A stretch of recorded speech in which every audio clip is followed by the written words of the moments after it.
My son served steak to everyone at the table and slid me a plate of cold leftovers without looking at me. But at sunrise, every card his family depended on went dead in their hands. Their nightmare had only just begun. I am Otis Jefferson, 74 years old, and for the last 3 years I have been a ghost in my own house. To the neighbors, I am just the old man in the faded coat who takes the bus to the community center. To my son Jamal and his wife Tiffany, I am a burden, a piece of furniture that breathes too loud and takes up too much space. They think I am senile. They think I am broke. They think I survive on a meager Social Security check that barely covers my medication. I let them think that. Silence has always been my shield, but tonight silence became my weapon. Before I tell you how I brought their world crashing down, let me know where you are listening from in the comments below. Hit like and subscribe if you have ever been underestimated by the very people you sacrificed everything for. It was Tuesday night, the night of Jamal's promotion party. My son had just been named regional sales director for a logistics company. He stood at the head of the mahogany dining table raising a crystal glass of imported red wine. He looked handsome in his tailored suit, the kind of suit I could never afford when I was his age. He was laughing, telling his guests about his hard work, his grind, his self-made success. I sat at the far end of the table near the kitchen door in the chair usually reserved for overflow guests or children. The room smelled of roasted garlic and rosemary. Tiffany had hired a private chef for the evening. She wanted everything perfect. She wanted to impress the other executives and their wives. She moved around the room in a silk dress that cost more than my first car, playing the role of the perfect hostess. She laughed at jokes that were not funny and poured wine with a practiced elegance. Then came the main course. The chef brought out a platter of Wagyu beef steaks, seared to perfection, the juices running clear and savory. The smell was intoxicating. It smelled like wealth. It smelled like celebration. Tiffany personally served the guests. She placed a large steaming cut of beef in front of Jamal's boss. She placed another in front of the boss's wife. She moved down the line, smiling, offering fresh ground pepper. Even Jamal got the biggest piece, the one with the perfect char. Then she came to me. The conversation in the room was loud, a buzz of self-congratulation and corporate gossip. No one was looking at the end of the table. Tiffany stopped in front of me. She did not have the silver platter. Instead, she reached onto the sideboard behind her and picked up a scratched, yellowing plastic plate. It was the kind of plate you give to a toddler who might drop it. She slid it across the polished wood until it hit my hand with a dull thud. There was no steak. There was no rosemary garnish. On the plastic plate sat a clump of macaroni and cheese from a box leftovers from 2 nights ago. It was cold. I could see the orange cheese had congealed into a hard, rubbery mass. Next to it was a single limp broccoli floret that had started to turn brown. "Enjoy, Dad," Tiffany whispered. Her voice was low, sweet poison meant only for my ears. "We ran out of the good meat, and I know how sensitive your stomach is to rich food. We would not want you having an accident in front of the guests, would we?" She patted my shoulder, a gesture that looked affectionate to anyone watching from across the room, but her nails dug into my old cardigan. She turned away before I could respond, her smile instantly brightening as she asked Jamal's boss if he wanted more wine. I looked down at the cold pasta. My stomach gave a hollow growl, but it wasn't hunger. It was a physical memory. I looked at the congealed cheese, and suddenly I was 35 years old again. I was standing in the break room of the steel mill, my hands black with grease that no amount of scrubbing could remove. I was looking at my lunch pail. It was empty. For 10 years, I did not eat lunch, not once. Jamal wanted to go to the private prep school across town, the one where the senators sent their sons. The tuition was more than my mortgage, so I worked double shifts. I walked to work to save bus fare, and I stopped eating lunch. I told my wife, God rest her soul, that the union provided meals so she wouldn't worry. I drank water and tightened my belt loop by loop until my ribs showed.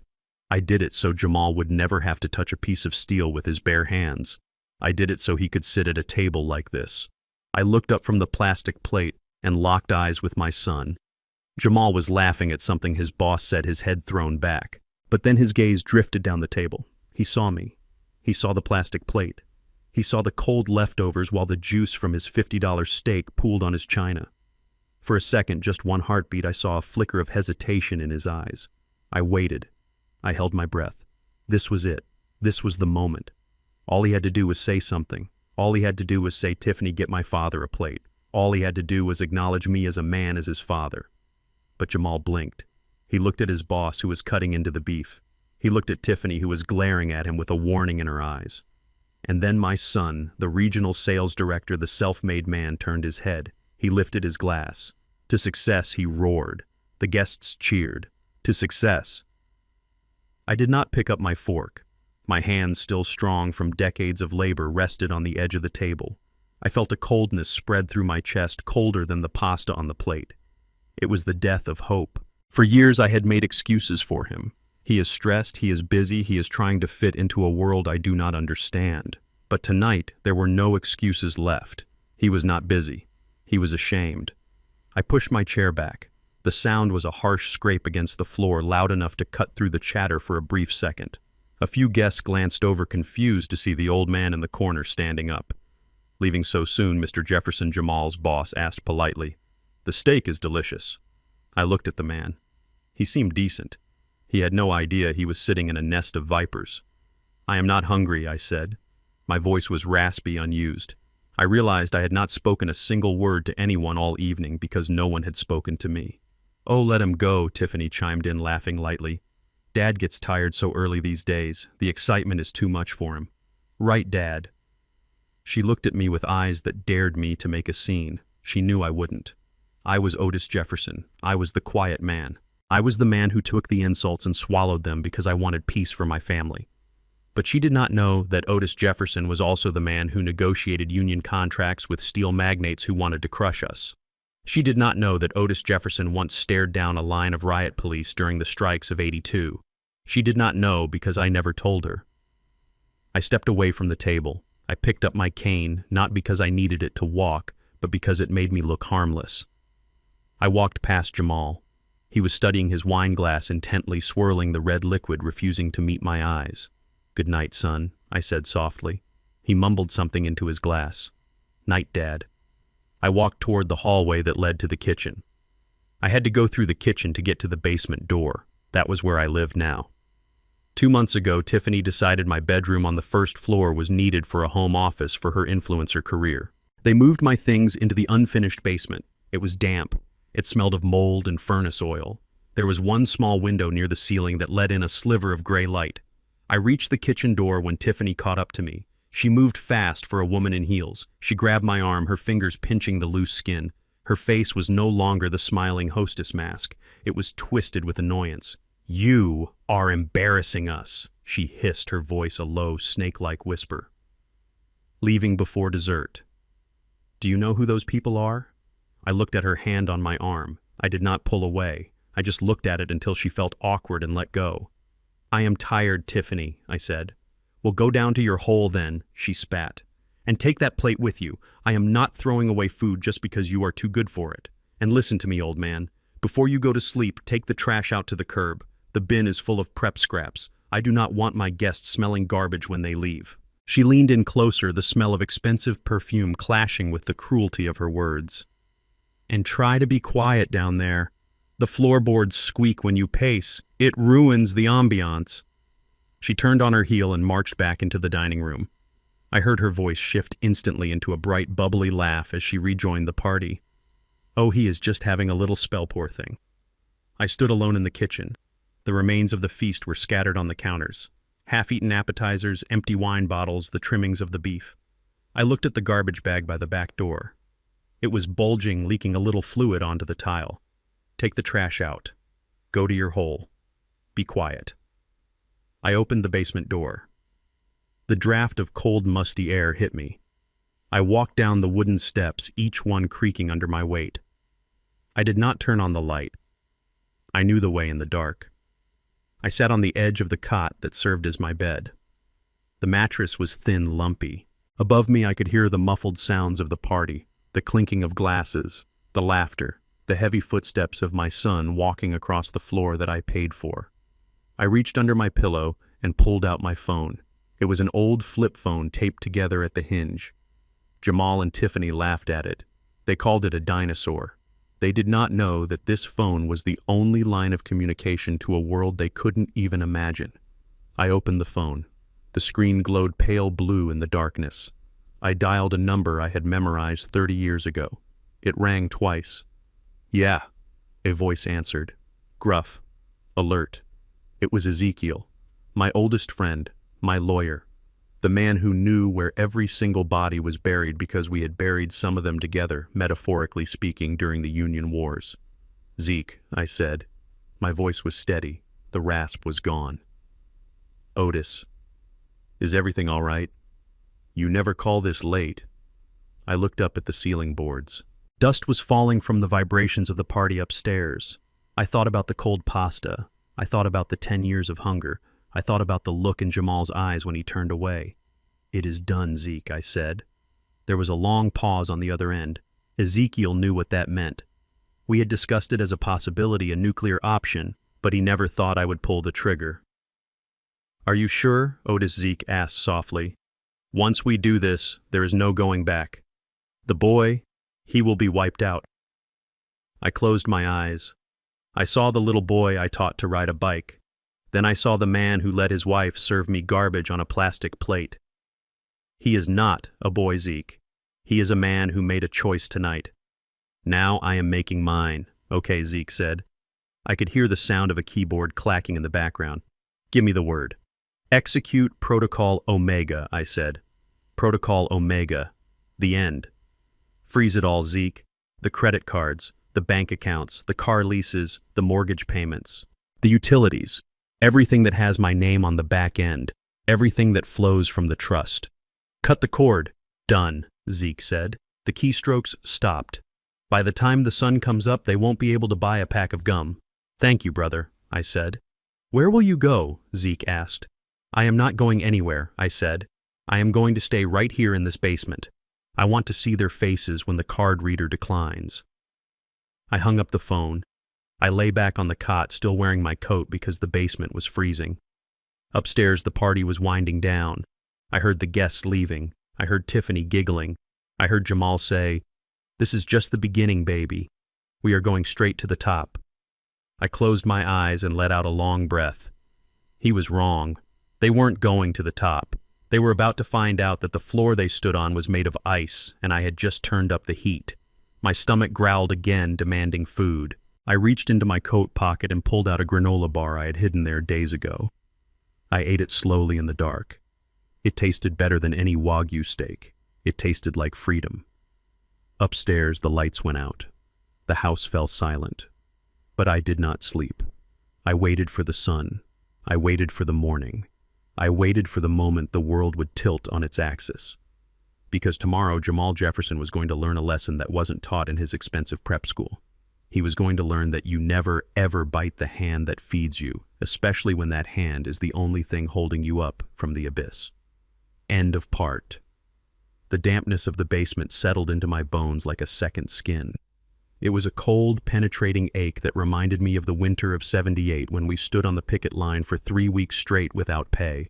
But back then I stood with brothers. I stood with men who would have taken a bullet for me. Now I sat alone on a cot that smelled of mildew, shivering in the house I bought, listening to the people I loved plotting my demise. I did not turn on the single bulb that hung from the ceiling. Darkness was safer. Darkness helped me think. I sat on the edge of the mattress, my breath forming faint clouds in the frigid air.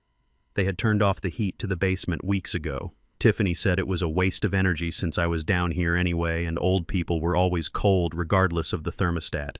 I wrapped my old Union jacket tighter around my shoulders. It was frayed at the cuffs, but it still held the warmth of better days. Above me, the floorboards creaked. The party was over. The guests had gone, and the house should have been silent. But the vent, an old metal duct that ran along the ceiling, acted like a microphone carrying their voices down to me with cruel clarity. They were in the kitchen right above my head. I heard the pop of a cork. Champagne. They were celebrating. Can you believe the look on his face? Tiffany's voice drifted down, shrill and mocking. It sounded like tin scratching against glass. When I gave him that plate of slop, I thought he was going to cry. God, he is pathetic. I heard Jamal laugh. It was a deep belly laugh, the kind he used to have when we watched football together. Now he was laughing at me. He just took it, Jamal said. He always just takes it. The man has no spine left. He is just a shell tiff, a broke, useless shell. I stared at the dusty concrete floor. No spine. I wondered if he knew that his spine, his very posture, was paid for by the sweat of my brow. I wondered if he knew that the suit he wore, the car he drove, the air he breathed in that luxury kitchen was all funded by the man he called a shell. "So when do we do it?" Tiffany asked. Her voice dropped an octave, becoming serious, conspiratorial. "When do we get rid of him? I cannot stand the smell of old man in my house anymore." "It lingers, Jamal. It is embarrassing." "Soon," baby Jamal replied. I could hear him pacing, the heavy thud of his Italian leather shoes vibrating through the wood. "I just need one more thing." "What?" Tiffany snapped. "Just kick him out, put him on the street, or better yet, drive him to that state facility on 4th Street, the one with the barred windows." "Patience, Tiff," Jamal said, his voice smooth, calculating. "I need his signature first. He has that little pension fund from the steel mill. It is not much, maybe a few hundred a month, but if I can get power of attorney, I can drain the lump sum. It is probably only 5 or 6 grand, but hey, that is a weekend in Cabo for us. 5 or 6 grand. I closed my eyes in the dark. They were vultures picking at a carcass, fighting over scraps of meat, completely unaware that they were standing on a gold mine. They thought my pension was peanuts. They had no idea. "Once I get that signature next month," Jamal continued, "we will dump him. I promise. And then Tiffany asked, her voice dripping with greed. "And then we renovate this basement," Jamal said. "We gut it, rip out that nasty drywall. We turn this whole space into that wine cellar you wanted, climate-controlled, cedar racks. We can hold tastings down here." A wine cellar. I looked around my prison. The damp walls, the exposed pipes, the spiderwebs in the corners. They wanted to replace me with bottles of fermented grapes. They wanted to turn the place where I slept into a shrine to their vanity. "That sounds perfect," Tiffany purred. "Just imagine, no more coughing at night, no more shuffling footsteps, just us and our wine." They clinked glasses. The sound rang through the vent like a bell tolling for a funeral. My funeral. I sat there for a long time, listening to the silence return as they moved upstairs to the master bedroom. My bedroom. The room where my wife died in my arms. The room they had taken from me without a second thought. I did not cry. Tears are for those who have hope that someone will dry them. I had no such hope. I had only clarity. The cold leftovers on the plastic plate had been an insult. This conversation was a declaration of war. I reached under the thin, lumpy pillow and pulled out my phone. It was an old flip phone, a relic from another era. Jamal and Tiffany mocked it constantly. "Why don't you get an iPhone, Dad? You are so out of touch." They didn't know that this phone was secure. They didn't know that this phone was the only thing connecting them to their lifestyle. I opened it. The small screen lit up my calloused hands. I dialed a number I knew by heart. It rang once, twice. "Yeah." The voice on the other end was rough, gravelly. It was the voice of a man who had seen everything and feared nothing. Ezekiel, my oldest friend, my lawyer, the man who had stood back to back with me when the company goons came with baseball bats in '82. "Zeke," I said. My voice was steady in the quiet basement. "Otis, it is late. Everything okay?" "No, Zeke. Nothing is okay." I heard the rustle of sheets on the other end. Ezekiel was sitting up. He knew that tone. He knew that when Otis Jefferson spoke like that, the earth was about to shake. "What happened?" he asked. "They are planning to put me in a state home, Zeke, next month, after they trick me into signing over my pension." There was a silence on the line, a heavy, dangerous silence. Then Ezekiel let out a low breath. "The boy, he really said that. He said it. And his wife, she wants to turn my room into a wine cellar." "A wine cellar," Ezekiel repeated, the disgust evident in his voice. "Jesus, Otis, we tried. We really tried to help him." "We did," I said. I thought about the monthly transfers.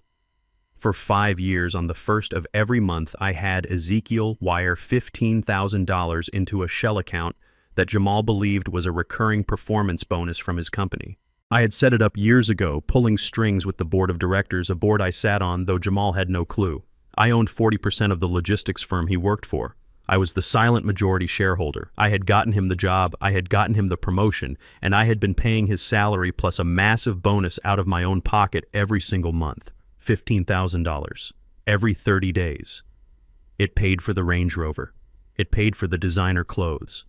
It paid for the Wagyu beef I wasn't allowed to eat. They thought they were rich. They thought they were successful. They thought I was a leech. They didn't know they were the parasites. Otis Zeke said softly, "You know what we have to do." "I know," I said. I looked up at the vent one last time. I could almost hear their breathing, their smug, comfortable sleep. They were sleeping on a bed of lies that I had built for them. "Zeke," I said, gripping the phone until the plastic creaked. "Activate Protocol Omega." "Are you sure?" Zeke asked. "There is no coming back from this. Once I hit that button, the money stops. All of it. The cards, the accounts, the auto pays. The house is in the trust's name. The cars are leased through the holding company. If I freeze it, they are naked Otis. They will have nothing by breakfast."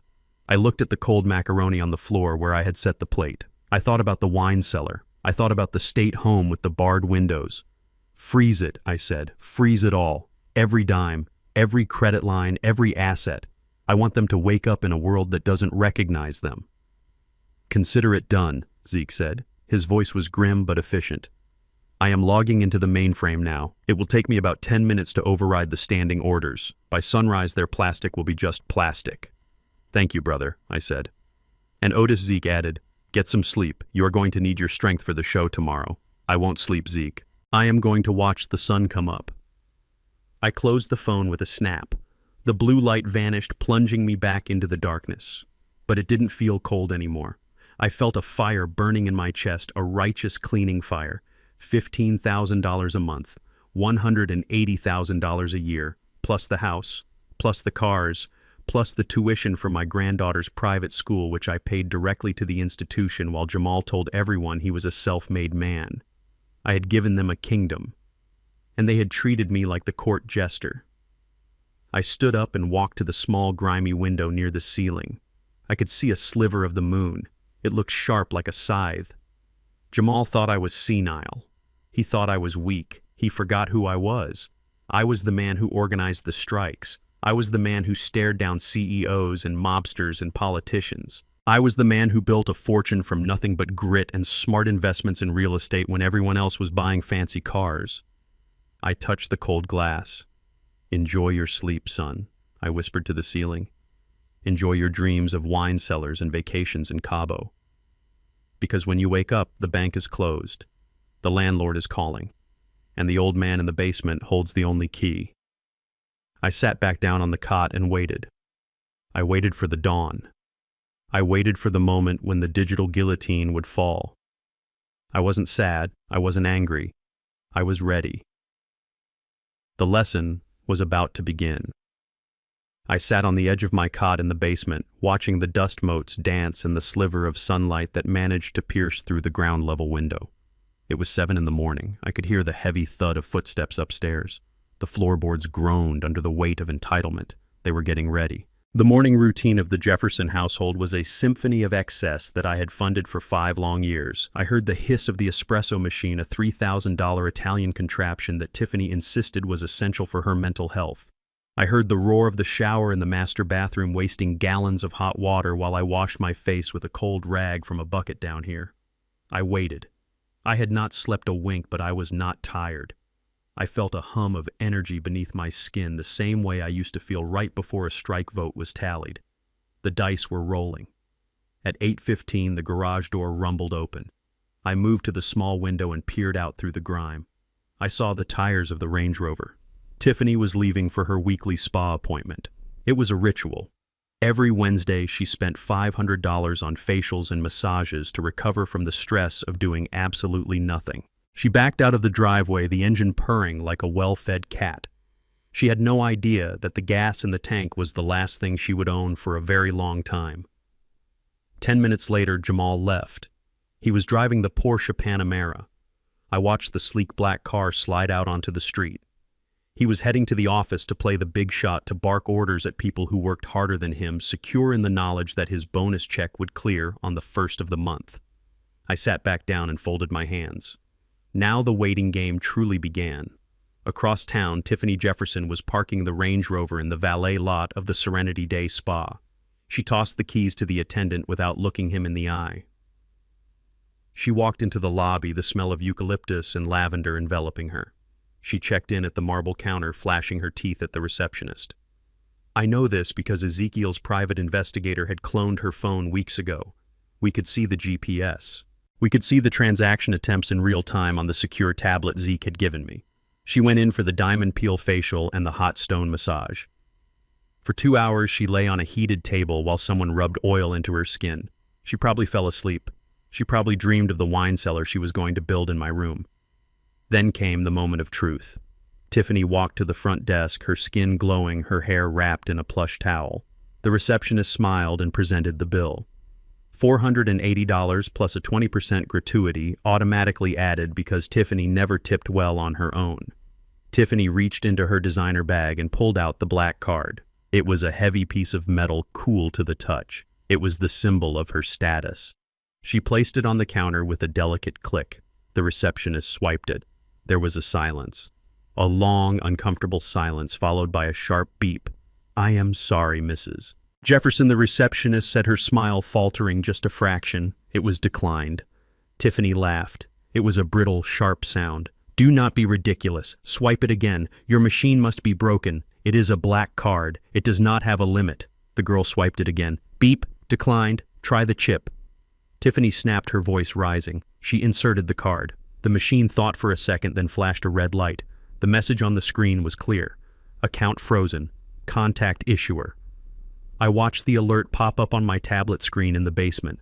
Transaction denied. Reason protocol Omega.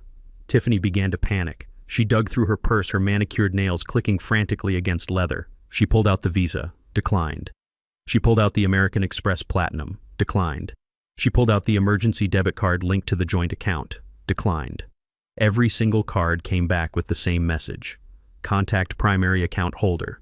People in the lobby were starting to stare. The women in their robes holding cups of herbal tea whispered behind their hands.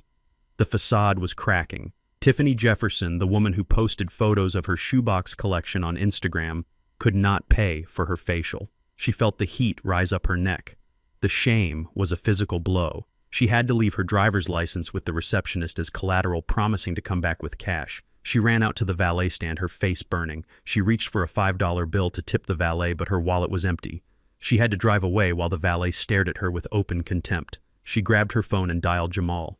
While Tiffany was melting down in the spa parking lot, Jamal was 5 miles away at a gas station. He had stopped to fill up the Porsche with premium unleaded. He stood by the pump, talking loudly on his headset, bragging to a colleague about the new golf clubs he was planning to buy. He inserted the card into the reader. See cashier. He frowned, annoyed. He tried another card. See cashier. He muttered a curse and walked into the station store. The fluorescent lights buzzed overhead. There was a line of people waiting to buy lottery tickets and energy drinks. Jamal cut to the front, ignoring the glares of the construction workers in dusty boots. Turn on pump 4, he commanded, throwing his card on the counter. Premium, fill it. The clerk, a teenager with acne and a name tag that was crooked, stared at him blankly. He swiped the card. It is not working, bro, the clerk said. Says card is invalid. Jamal scoffed. Try it again. That is a corporate card. It has 50 grand on it. It ain't got 50 cents on it right now, the clerk said, enjoying this a little too much. Declined. Do you have cash? Jamal patted his pockets. He never carried cash. Cash was for poor people. Cash was for me. He realized with a jolt of horror that he had $0 in physical currency. He looked at the line of people behind him. A large man in a reflective vest crossed his arms. You gonna pay, or you gonna move fancy pants? Jamal turned red. He ran back out to his car. He began to tear through the interior. He opened the center console. Nothing. He checked the glove box. Nothing. He was on his hands and knees digging under the passenger seat, his expensive suit jacket dragging on the dirty pavement. He found a quarter. A dime. 3 pennies stuck together with old soda. He scraped together $4.37 in loose change. He walked back into the store, his head low, avoiding the eyes of the workers. He dumped the sticky coins on the counter. $4 on pump 4, he whispered. The clerk counted the change, slowly making a show of it. That will get you about a gallon, bro. Don't go far. Jamal walked back to his Porsche. He pumped the single gallon of gas. The nozzle clicked off almost immediately. He got back in the car, slamming the door. His phone rang. It was Tiffany. Jamal. She was screaming so loud he had to pull the phone away from his ear. My cards. They are not working. They took my license at the spa. What is going on? I do not know, Jamal shouted back, his voice cracking with fear. I am at the Shell station and I just had to pay with pennies.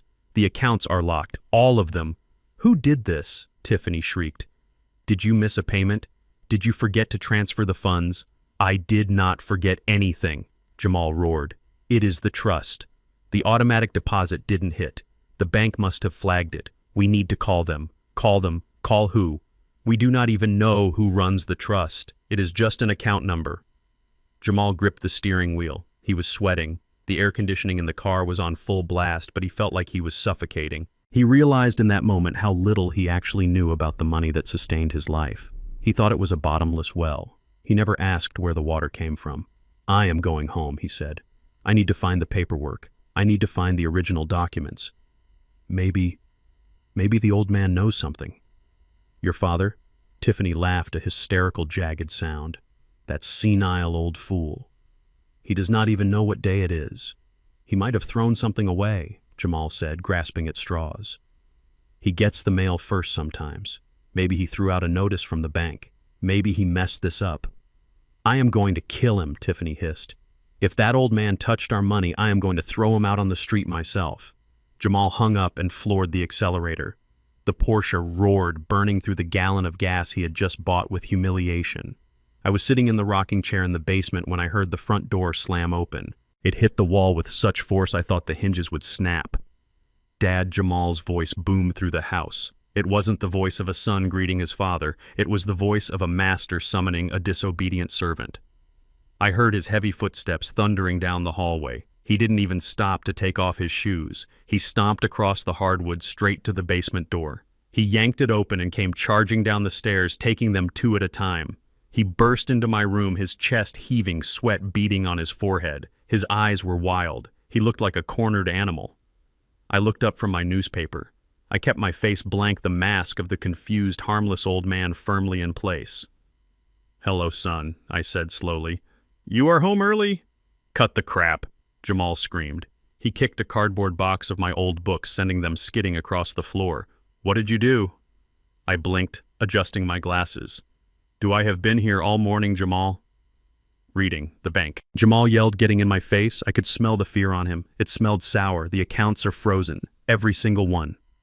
My cards are dead. Tiffany is stuck at the spa. I had to beg for gas money. What did you do with the mail?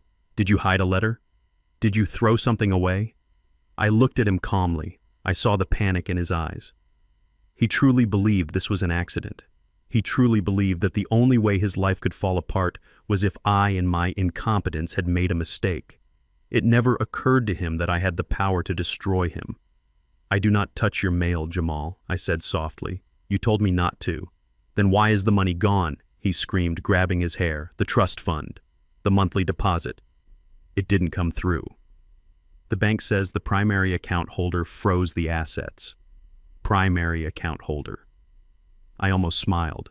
He said the words, but he didn't understand them. He thought the primary account holder was some faceless banker in Switzerland or a computer algorithm. He didn't realize the primary account holder was sitting on a lumpy cot 3 feet away from him wearing a 10-year-old sweater. I don't know anything about banks, son, I said, making my voice tremble just a little. You know I only have my Social Security card. Is there a problem with your bonus? It is not a bonus. It is my money. It is my entitlement. Jamal paced around the small room, kicking at the legs of my cot. Someone shut it off. Someone pressed a button and killed my life. Maybe it is a glitch, I suggested helpfully. Computers make mistakes. A glitch doesn't freeze 5 different credit lines at the same time. Jamal shouted. He looked around the basement, his eyes landing on my old filing cabinet in the corner. He rushed over to it and ripped the drawers open. What are you doing? I asked, standing up. I am looking for the papers. You must have hidden them. You hoard everything down here like a rat. He began tossing my papers onto the floor. My old union cards, my medical records, photos of his mother. He threw them like they were trash. He was tearing apart the only privacy I had left. Jamal, stop, I said. He ignored me. He pulled out a folder labeled pension. He ripped it open. $800. He laughed, waving the statement in my face. This is it. This is all you have. You are pathetic, old man. You have nothing. You are a leech. He threw the papers in my face. They fluttered down like dead leaves. I stood there watching him destroy my room. I watched him trample on the photo of his mother, and in that moment the last tiny ember of guilt I felt about cutting him off was extinguished. He wasn't searching for answers. He was searching for a victim. He needed someone to blame for his own helplessness. "Tiffany is coming home," Jamal spat, breathing hard, "and we are going to get to the bottom of this. If you did something, if you messed up one single form, Dad, I swear to God you will wish you were already in that state home." He stormed back up the stairs, leaving me standing in the wreckage of my belongings. I knelt down and picked up the photo of my wife. The glass in the frame was cracked. I brushed the dust off her smiling face. "I am sorry, Martha," I whispered, "but the boy we raised is gone." I sat back down on the cot. I could hear Jamal upstairs slamming cupboards, shouting into his phone, calling the bank, calling his office, calling anyone who would listen. He was screaming at a hurricane, thinking he could command the wind. He didn't know that the hurricane was me. I reached into my pocket and touched the phone. I had a text message from Ezekiel. "Phase 1 complete. All assets secured. The eviction notice for non-payment of rent on the house is being drafted now. Should I send it?" I looked at the cracked photo. I looked at the ceiling where my son was stomping around, cursing my name. "Send it," I whispered. The morning of chaos was just the opening act. By noon, the real show would begin. And Jamal Jefferson was about to find out that the man he called a leech owned the very ground he was standing on. I sat on the edge of my cot holding a newspaper that was 3 weeks old. I pretended to read the sports section, but my eyes were fixed on my son. Jamal was tearing my room apart like a man possessed.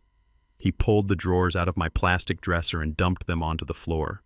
My undershirts, my socks with the holes in the heels, my old Union patches, they all scattered across the cold concrete. He shook out my winter coat. He patted down the pockets of my trousers hanging on the nail. He was looking for a paper trail. He was looking for a statement, a letter, anything that would explain why his life had suddenly hit a brick wall. "What did you do with it?" he screamed, throwing a shoebox full of old receipts against the wall. "Where's the notification? The bank doesn't just freeze a trust fund without sending a letter." I lowered the newspaper slowly. I adjusted my glasses, making sure my hands trembled just enough to look convincing. "I do not know what you are talking about, son," I said, my voice rising in a pitch of confused innocence. "What bank are you shouting about? I only have my little account at the credit union, the one with $800 in it. I went there Tuesday to get money for my blood pressure medicine. The teller, Mrs. Higgins, she said everything was fine." Jamal stopped. He looked at me with a mixture of pity and rage. He ran a hand over his face, wiping away the sweat. "I am not talking about your peanuts, Dad," he yelled. "I am talking about the big account, the family trust, the one that pays for this house, the one that pays for my car." I blinked. I frowned, deepening the wrinkles on my forehead. "Family trust?" I asked. "I did not know we had a trust. Your mother and I, we just had savings bonds. Did you win the lottery?" Son Jamal let out a groan of frustration. He kicked a pile of my clothes. "You are useless," he muttered. "Completely useless. You don't even know how we live. You think money just falls from the sky." I stayed silent. I wanted to tell him that money did not fall from the sky. It came from double shifts at the foundry. It came from investing in laundromats and corner stores in the 80s when nobody else wanted them. It came from compound interest and living below your means. But I said nothing. I let him believe I was the fool. He turned his back on me and started pacing the small room, tapping furiously on his phone. "It has to be a glitch," he said, talking more to himself than to me. "It is a system error. The bank merged or updated their software. That happens. Yeah, that is it. The primary account holder flag. It is probably just a security protocol trip. I just need to get someone on the line." He was bargaining. He was in the denial stage of grief. He could not accept that the money was gone, because if the money was gone, he was nobody. He was just a man in an expensive suit with no gas in the tank. Suddenly we heard the front door upstairs open, then a slamming sound that shook the dust from the ceiling rafters.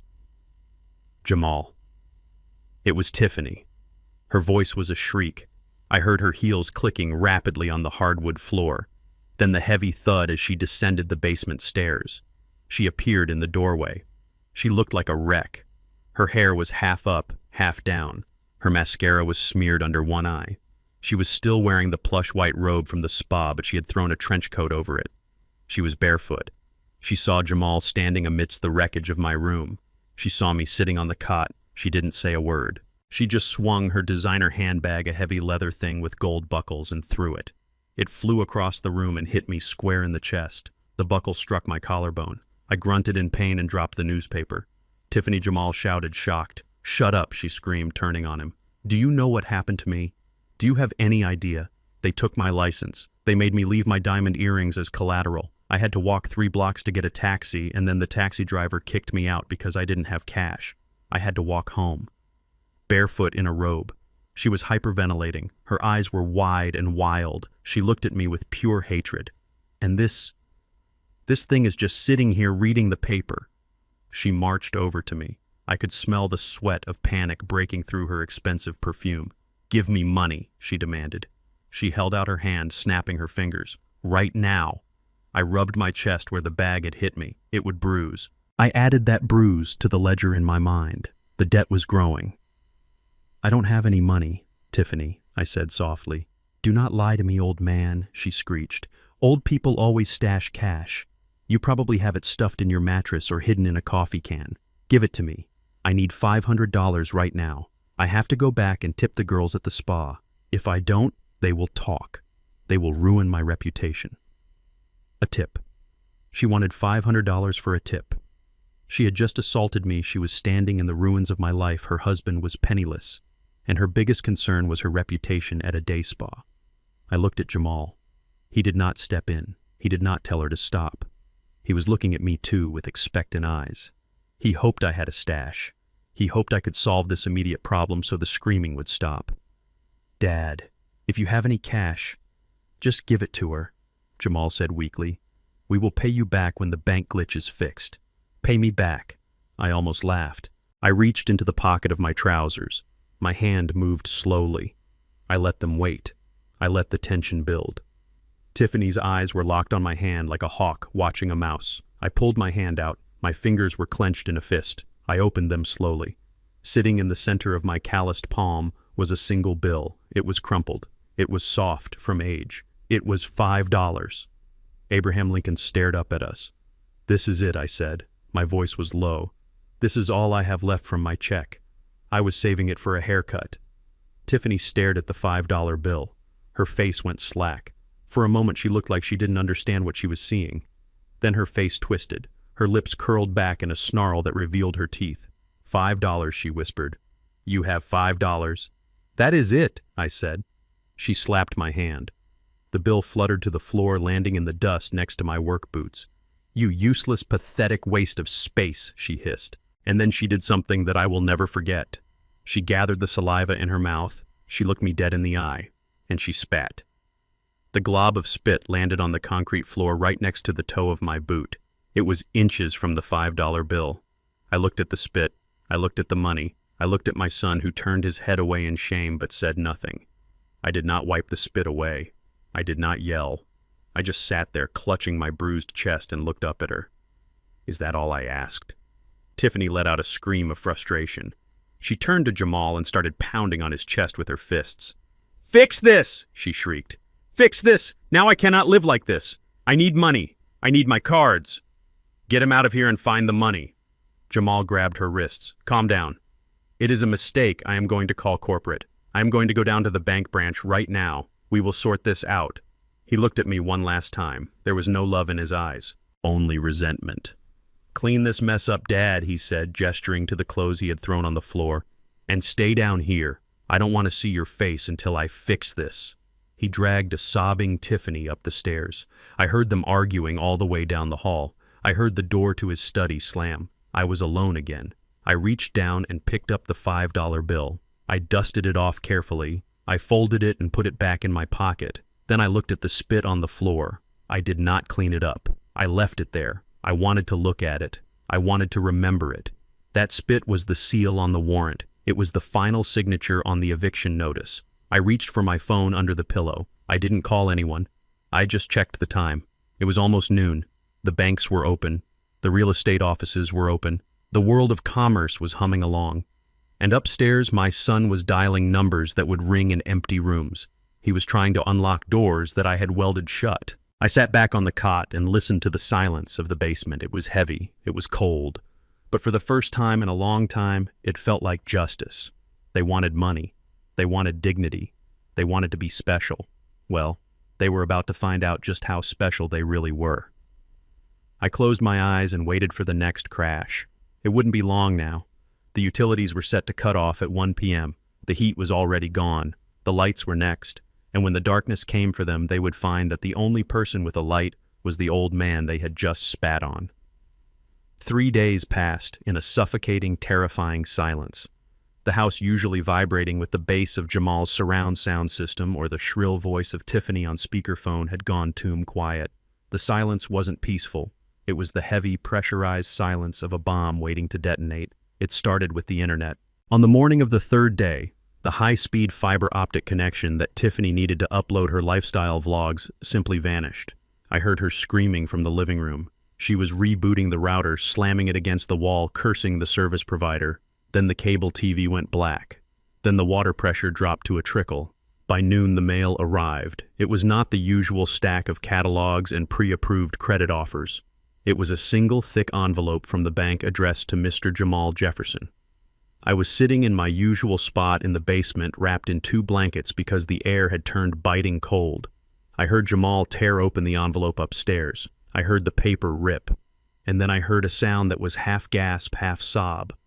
The letter was a formal notification.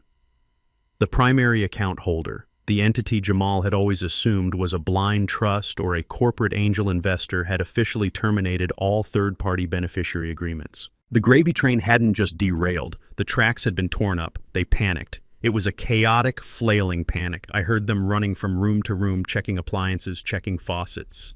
The realization was hitting them in waves. They didn't pay for the water. They didn't pay for the electricity. They didn't pay for the gas. They didn't even pay for the security system that beeped an ominous low battery warning every 30 seconds.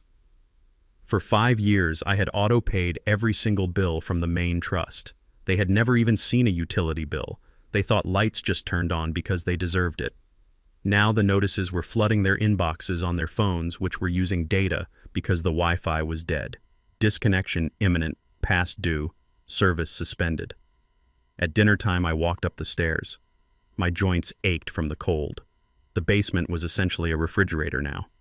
I walked into the kitchen, my stomach growling. The refrigerator was a massive stainless steel beast that cost $4,000. I reached for the handle. Tiffany was there in a flash. She slammed her hand against the door, blocking me. Her eyes were rimmed with red, her makeup patchy. She looked like a woman on the edge of a breakdown, and she was looking for someone to push over the edge with her. "Do not touch that," she snapped. I looked at her. "I am hungry, Tiffany," she laughed. It was a dry, humorless sound. Hungry. "We are all hungry, old man. Jamal is out trying to pawn his watch just to buy groceries because the accounts are still frozen. We have barely enough food for 2 days. I looked at the counter. There was a loaf of bread, a jar of peanut butter, some apples. "I just want a slice of bread," I said. "No," she said, leaning into my face. Her breath smelled of stale coffee and anxiety. "You do not contribute, you do not eat. That is the new rule. If you cannot fix the bank, if you cannot pull your weight, you starve. No money, no food." She grabbed a piece of duct tape from the drawer and slapped it across the refrigerator door handles, sealing them shut. "This is ours," she hissed. "You want to eat? Go find a soup kitchen. Go beg on the corner. But you do not eat our food." I looked at her. I looked at the tape. I thought about the thousands of dollars of groceries I had paid for over the years, the organic produce, the imported cheeses, the wine. I turned to leave, but she wasn't done. "And another thing," she said, her voice dropping to a cruel whisper. I turned off the furnace for the basement zone. I stopped. "It is winter, Tiffany. It is 30 degrees outside. I know," she said, smiling for the first time in days. "But gas costs money, and we need to prioritize heat for the main floor. You have coats down there. Layer up.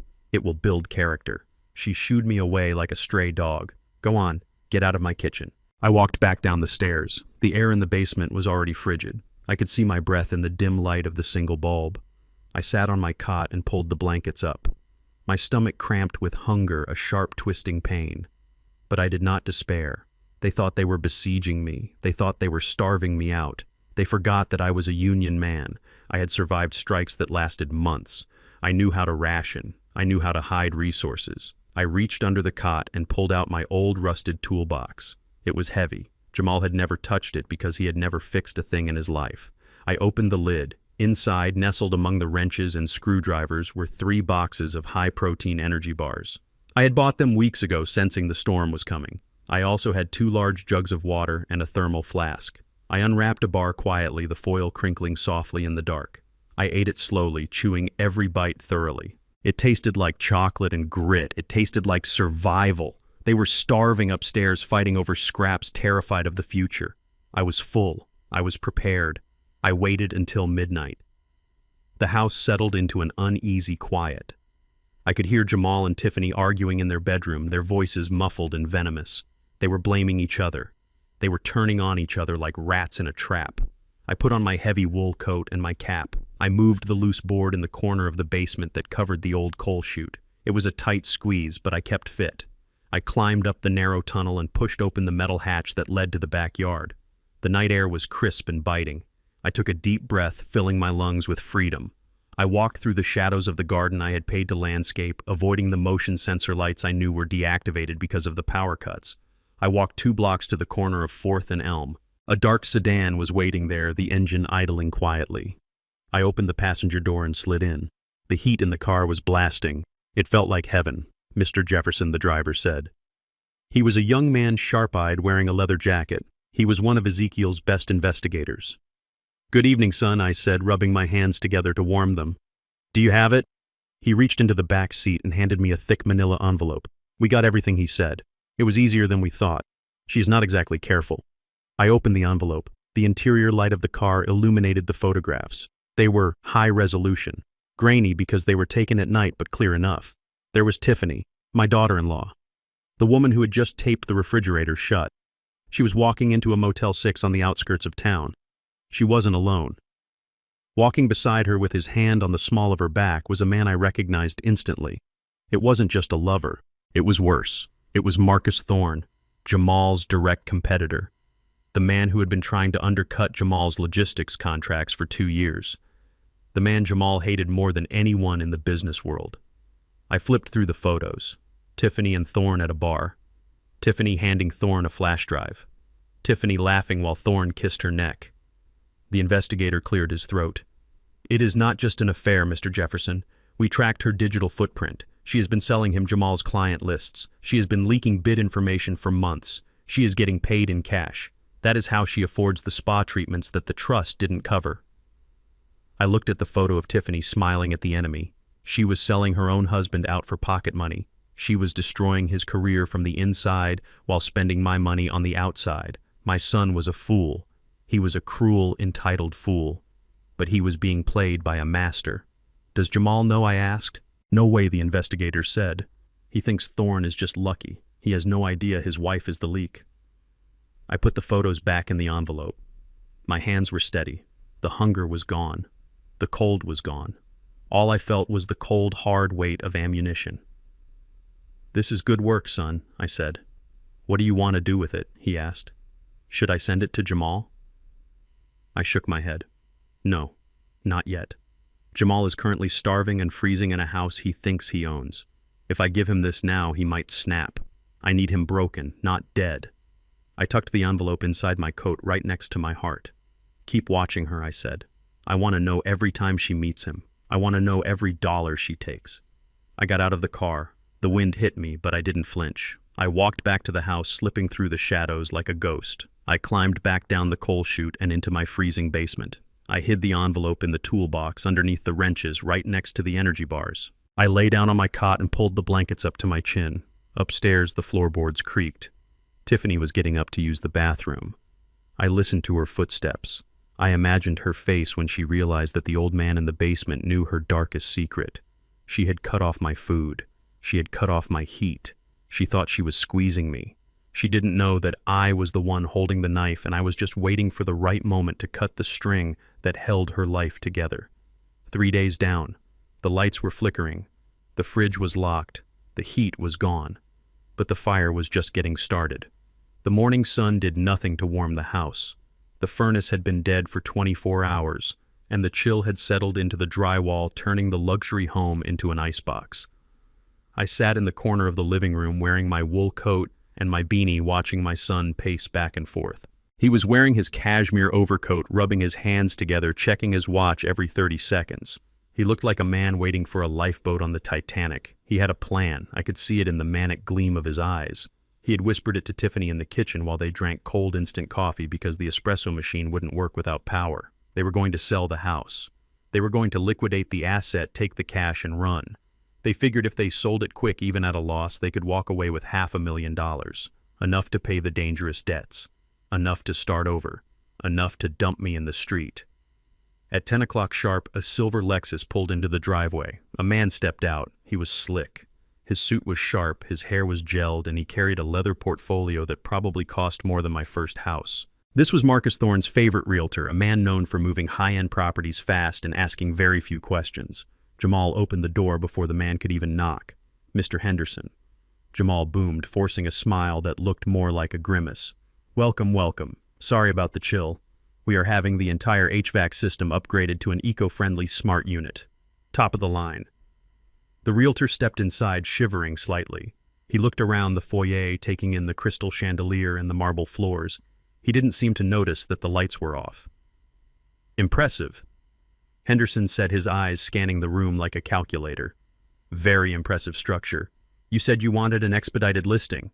"Yes," Jamal said, guiding him into the living room. He walked right past me as if I were a coat rack. "We have a sudden business opportunity in Europe. We need to relocate immediately. We are looking for a cash buyer. Fast close. We are willing to negotiate on the price." I sat still. I watched them. Tiffany came down the stairs wearing a fur coat over her designer jeans, trying to look like a wealthy wife rather than a woman whose credit cards had just been declined for a $3 latte. "This is my wife Tiffany," Jamal said. "And that over there is just my father. He stays with us. Do not mind him. He is a bit out of it." The realtor glanced at me. I gave him a small, vacant wave. He nodded dismissively and turned back to Jamal. "Let us look at the specs," Henderson said. Jamal led him on a tour. I trailed behind them, silent as a shadow. I listened as Jamal took credit for every renovation, every upgrade. "We put in these granite countertops last year," Jamal lied, running his hand over the stone I had paid for. "We imported this tile from Italy." The realtor nodded, tapping notes into his tablet. "The value is definitely here, Mr. Jefferson. Ideally, in this market, we could list at $1.2 million. If you want a cash close in under 2 weeks, we might have to drop to $900,000. "Do it," Jamal said quickly. Too quickly. "900 is fine, just get it done." Tiffany's eyes lit up. $900,000. She was already spending it in her head. She was imagining the new clothes, the new apartment, the freedom from the old man in the basement. They sat down at the dining room table, the same table where I had been served cold leftovers. The realtor opened his portfolio and pulled out a stack of contracts. "I just need to verify the ownership details before we sign the listing agreement," Henderson said. "Do you have the deed handy, or a copy of the title?" Jamal laughed. It was a confident, arrogant sound. "Of course. I have everything right here." He reached into his briefcase and pulled out a file. It was a photocopy of the original title transfer from 5 years ago. He slid it across the table with a flourish. "There you go. Clean title, no liens." Henderson picked up the paper. He adjusted his glasses. He read the document. Then he frowned. He stopped tapping on his tablet and looked up at Jamal. He looked confused. "Mr. Jefferson," he said slowly, "this is a copy of a transfer document, yes. But I am looking at the county assessor's database right now to pull the digital deed." Jamal waved his hand. "It is the same thing. Just standard paperwork." Henderson turned the tablet around so Jamal could see the screen. "Sir, the name on the digital deed is not Jamal Jefferson." Jamal blinked. "What? That is impossible. I have lived here for 5 years. I pay the taxes.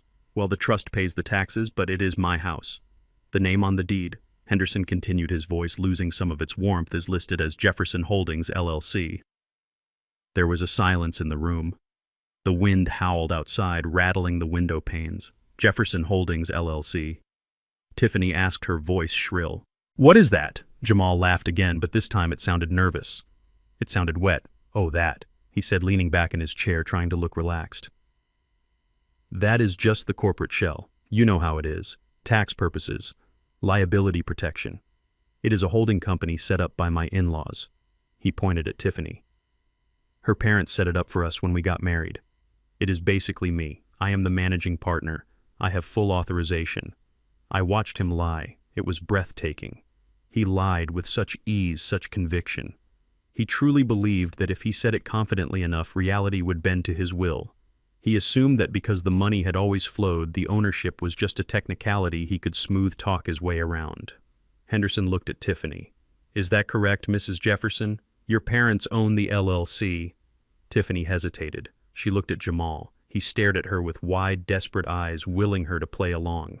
Yes, she lied. My father, he put it in a company name for privacy. But it is our house. We can sell it. Henderson tapped his pen on the table. He looked skeptical. Real estate agents smelled desperation like sharks smell blood. And right now, the water was full of it. I see, Henderson said. Well, that complicates things slightly. I cannot list a property based on a verbal assurance. I need the articles of incorporation for Jefferson Holdings LLC. I need a resolution from the board of directors authorizing the sale. And I need the signature of the registered agent. Jamal's smile froze. He didn't have any of those things. He didn't even know they existed. I can get those, Jamal stammered. I need to call their lawyer. It might take a day or two. Henderson stood up. He packed his tablet away. He buttoned his jacket. Well, when you have those documents, give me a call, Jamal. Until then, my hands are tied. I cannot sell a house you do not legally own. But we do own it, Jamal shouted, standing up too fast. His chair scraped against the floor. It is my house. My name is on the mail. Henderson gave him a pitying look. A name on a utility bill is not a name on a deed, son. Get me the authorization from the LLC. The realtor walked to the door. Jamal followed him, pleading, bargaining, offering a higher commission. Tiffany sat at the table staring at the photocopy of the deed, her face pale. I sat in my corner. I watched the door close. I heard the Lexus drive away. Jamal came back into the room. He was shaking. He looked at Tiffany. He looked at the walls of the house that he thought was his fortress. Who the hell is Jefferson Holdings LLC? He whispered. Tiffany looked up. You said it was your trust. You said it was your money. I thought it was. Jamal yelled. I thought the company just managed the funds. I didn't know they held the title. He turned to me. He saw me watching him. He saw the old man in the beanie sitting in the dark. Do you know anything about this? He demanded, marching over to me. Jefferson Holdings. Did Mom set that up? Was it some insurance thing? I looked up at him. I kept my face blank, my eyes wide and confused. I don't know any Holdings, son, I mumbled. I just know this is a nice house. Are we moving? Jamal groaned. He kicked the wall. He punched the door frame. We are trapped, he hissed to Tiffany. We cannot sell it. We cannot mortgage it. We don't own it. We are squatters in our own home. Tiffany began to cry. It was a jagged, ugly sound. We have to find out who runs that LLC. Jamal said, pacing the room. We have to find the registered agent. It has to be someone we know. Maybe it is your dad, Tiff. Maybe he did it and forgot to tell us. My dad is broke, Jamal. Tiffany screamed. He drives a Honda Civic. He doesn't have a holding company. Then who? Jamal whispered. Who owns us? I looked down at my hands, my calloused, scarred hands. The hands that had signed the incorporation papers for Jefferson Holdings LLC 30 years ago in a dusty office in downtown Detroit. The hands that signed the checks. The hands that held the keys. They were looking for a ghost. They were looking for a corporate overlord. They were looking for a savior or a villain. They didn't realize he was sitting 3 feet away wearing a coat from Goodwill, watching them drown in a puddle of their own ignorance. I am Jefferson Holdings, I said inside my head, and the rent is due. Jamal grabbed his hair. He looked like he was going to be sick. We have to find the paperwork, he said. It has to be in the office. I must have missed a file. He ran upstairs. Tiffany followed him. I heard them tearing apart the home office, throwing papers, overturning file cabinets. They were hunting for a piece of paper that would save them. I stood up slowly. My knees popped. I walked to the window and looked out at the gray, cold afternoon. They wouldn't find the papers. The papers were in a safety deposit box at the credit union, the one where I banked my $800. I watched a squirrel run across the frozen lawn. It stopped and looked at me. It seemed to know something. You are safe, little one, I thought. You gathered your nuts. You prepared for winter. My son, he spent his summer singing, and now the snow is here. I turned back to the empty room. The cold was getting worse. I could see my breath clearly now. It was time to turn up the heat, metaphorically speaking. I reached into my pocket and touched the phone. I sent a single text to Ezekiel. They know about the LLC. They are panicking. Proceed to phase 3. The reply came back instantly. Copy that. The power company just flagged the account for meter tampering. They are sending a truck to pull the meter in an hour. I smiled. Meter tampering. Jamal must have tried to bypass the smart meter to get the heat back on. He was desperate. He was sloppy. And now he was a criminal. The house wasn't just cold. It was about to become a crime scene. I sat back down and waited. I had a front row seat to the collapse of an empire built on sand, and I intended to watch every single second of it. The cold in the house had become a physical presence, a fourth roommate that sat on our chests and stole our breath. It was day 4 of the blackout. The food was gone. The water was running a rusty brown trickle. Jamal and Tiffany were huddled in the living room under a pile of designer throw blankets, shivering in their expensive coats. I sat in the kitchen, my hands wrapped around my thermal flask of water, listening. I knew they were at the breaking point. Hunger does strange things to people who have never felt it before. It strips away the veneer of civilization. It turns men into animals and women into predators. I heard Tiffany's voice. It was low, raspy, and filled with a darkness that made the hair on my arms stand up. "We are out of options, Jamal," she whispered. "We cannot sell the house because of the LLC. We cannot use the cards. We cannot borrow money because your credit score just tanked to 0. "I know," Jamal snapped, his teeth chattering. "I know, Tiff. What do you want me to do, rob a liquor store?" "No," she said. Her voice dropped even lower. I had to strain to hear her. "We have an asset, Jamal. A liability that can be turned into an asset." "Who?" Jamal asked. "Him," she said. "The old man." I sat very still. "He has Social Security," Tiffany said. "He has Medicare. And if he is declared incompetent, if he is committed to a state facility, the state pays a stipend to the legal guardian. It is not much, but it is steady. And once he is in the system, once he is gone—" She paused. The silence was heavy. "What?" Jamal asked. "There are markets, Jamal," she murmured. "Medical markets, research, transplants, an old man, healthy organs. Even at his age, a kidney is worth 10 grand on the gray market. A liver is worth more. If he dies in state care, who investigates? Who cares?" I felt a chill that had nothing to do with the temperature. They were discussing my dissection. They were weighing my flesh against their debts. My daughter-in-law, the woman who posted Bible verses on Facebook, was contemplating selling me for parts. Jamal was silent for a long time. I waited for him to scream. I waited for him to tell her she was insane. I waited for the son I raised to stand up. "How do we do it?" Jamal whispered. The words broke something inside me that I didn't know was still whole. "We need a doctor," Tiffany said, her voice gaining strength. "Not a real doctor, a fixer. I know a guy. Dr. Thorne.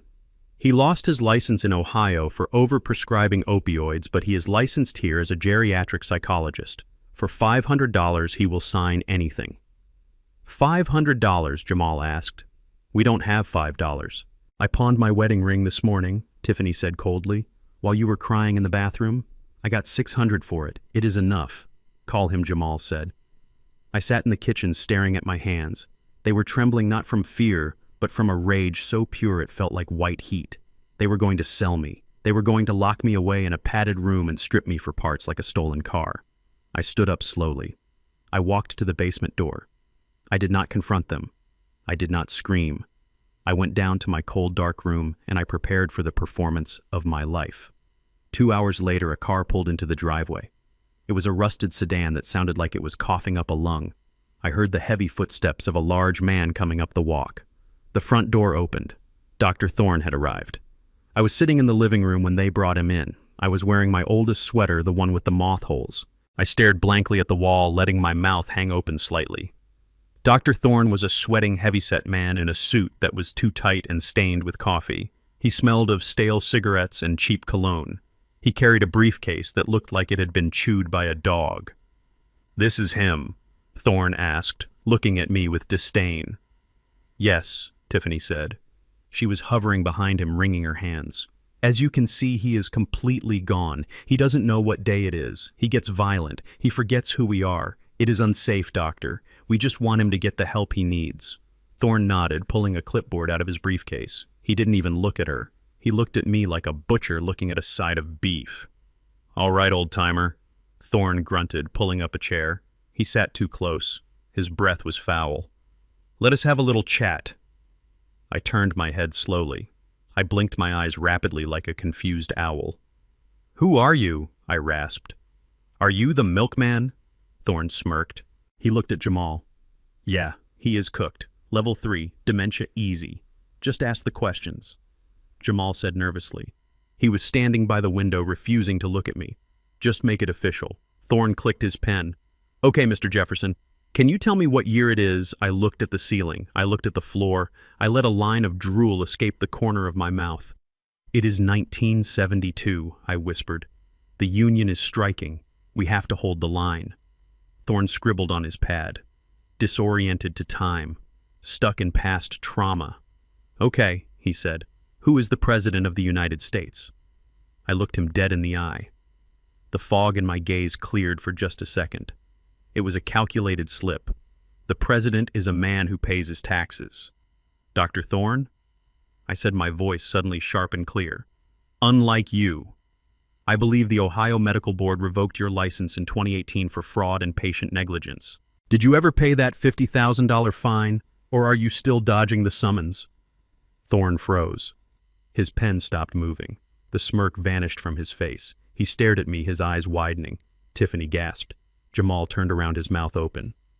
"What did you say?" Thorne whispered. I leaned forward.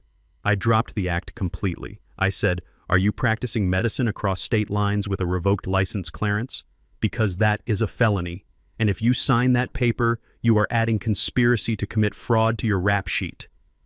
Thorne stood up so fast his chair tipped over. He backed away from me. "You said he was senile," Thorne shouted at Tiffany. "You said he was a vegetable." "He is!" Tiffany shrieked. "He is crazy. He is making it up." "He knows my middle name," Thorne yelled. "He knows about Ohio." I smiled. It was a cold, wolfish smile. "I know a lot of things, Clarence," I said. "I know you parked your car in a red zone outside. I know you charged them $500 for this consultation. And I know that if you walk out that door right now, you might make it to the state line before the police catch up with you." Thorne looked at me. He looked at the terrified couple. He looked at the $500 cash that Tiffany had placed on the table. Greed is a powerful thing. It overrides fear. It overrides logic. Thorne looked at the money. He snatched it up and stuffed it into his pocket. He picked up the clipboard. He scribbled his signature at the bottom of the page violently. "He is crazy as a loon," Thorne declared, his voice shaking. "Paranoia, delusions of grandeur, aggressive behavior. I am certifying him. Level 3 dementia, immediate institutionalization recommended." He threw the paper at Jamal. "There, you got your paper. I am out of here. Do not call me again." Thorne ran for the door. He slammed it behind him. We heard his car engine sputter and roar as he sped away. The room was silent. The paper lay on the floor at Jamal's feet. Tiffany walked over and picked it up. She looked at it. She smiled. It was a terrifying, triumphant smile. "It doesn't matter what he said," she whispered. "We have the signature. It is official. You are legally incompetent, Otis." She held the paper up like a trophy. "Tomorrow morning the van comes, and you are going away forever." I looked at her. I looked at my son. He was pale, sweating, but he nodded. "It is for the best, Dad," Jamal mumbled. You threatened the doctor. You are clearly unwell. We are doing this to help you. To help me," I repeated. "Yes," Tiffany said. She walked over to the basement door and opened it. "Go back downstairs, Otis. Pack your things. Or don't. You won't need them where you are going. They give you a gown." She pointed to the dark stairs. "Get out of my sight." I stood up. I walked past them. I looked Jamal in the eye. "You are making a mistake, son," I said. "Go downstairs." Jamal shouted, his voice cracking. "Just go." I walked down the stairs. I heard the door slam shut behind me. Then I heard the sound of a heavy deadbolt sliding into place. They had locked me in. I stood in the darkness of the basement. I listened to their footsteps walking away. They were celebrating. They thought they had won. They thought the piece of paper signed by a fugitive doctor was their golden ticket. They didn't know that Dr. Thorne's visit was the final nail in their coffin.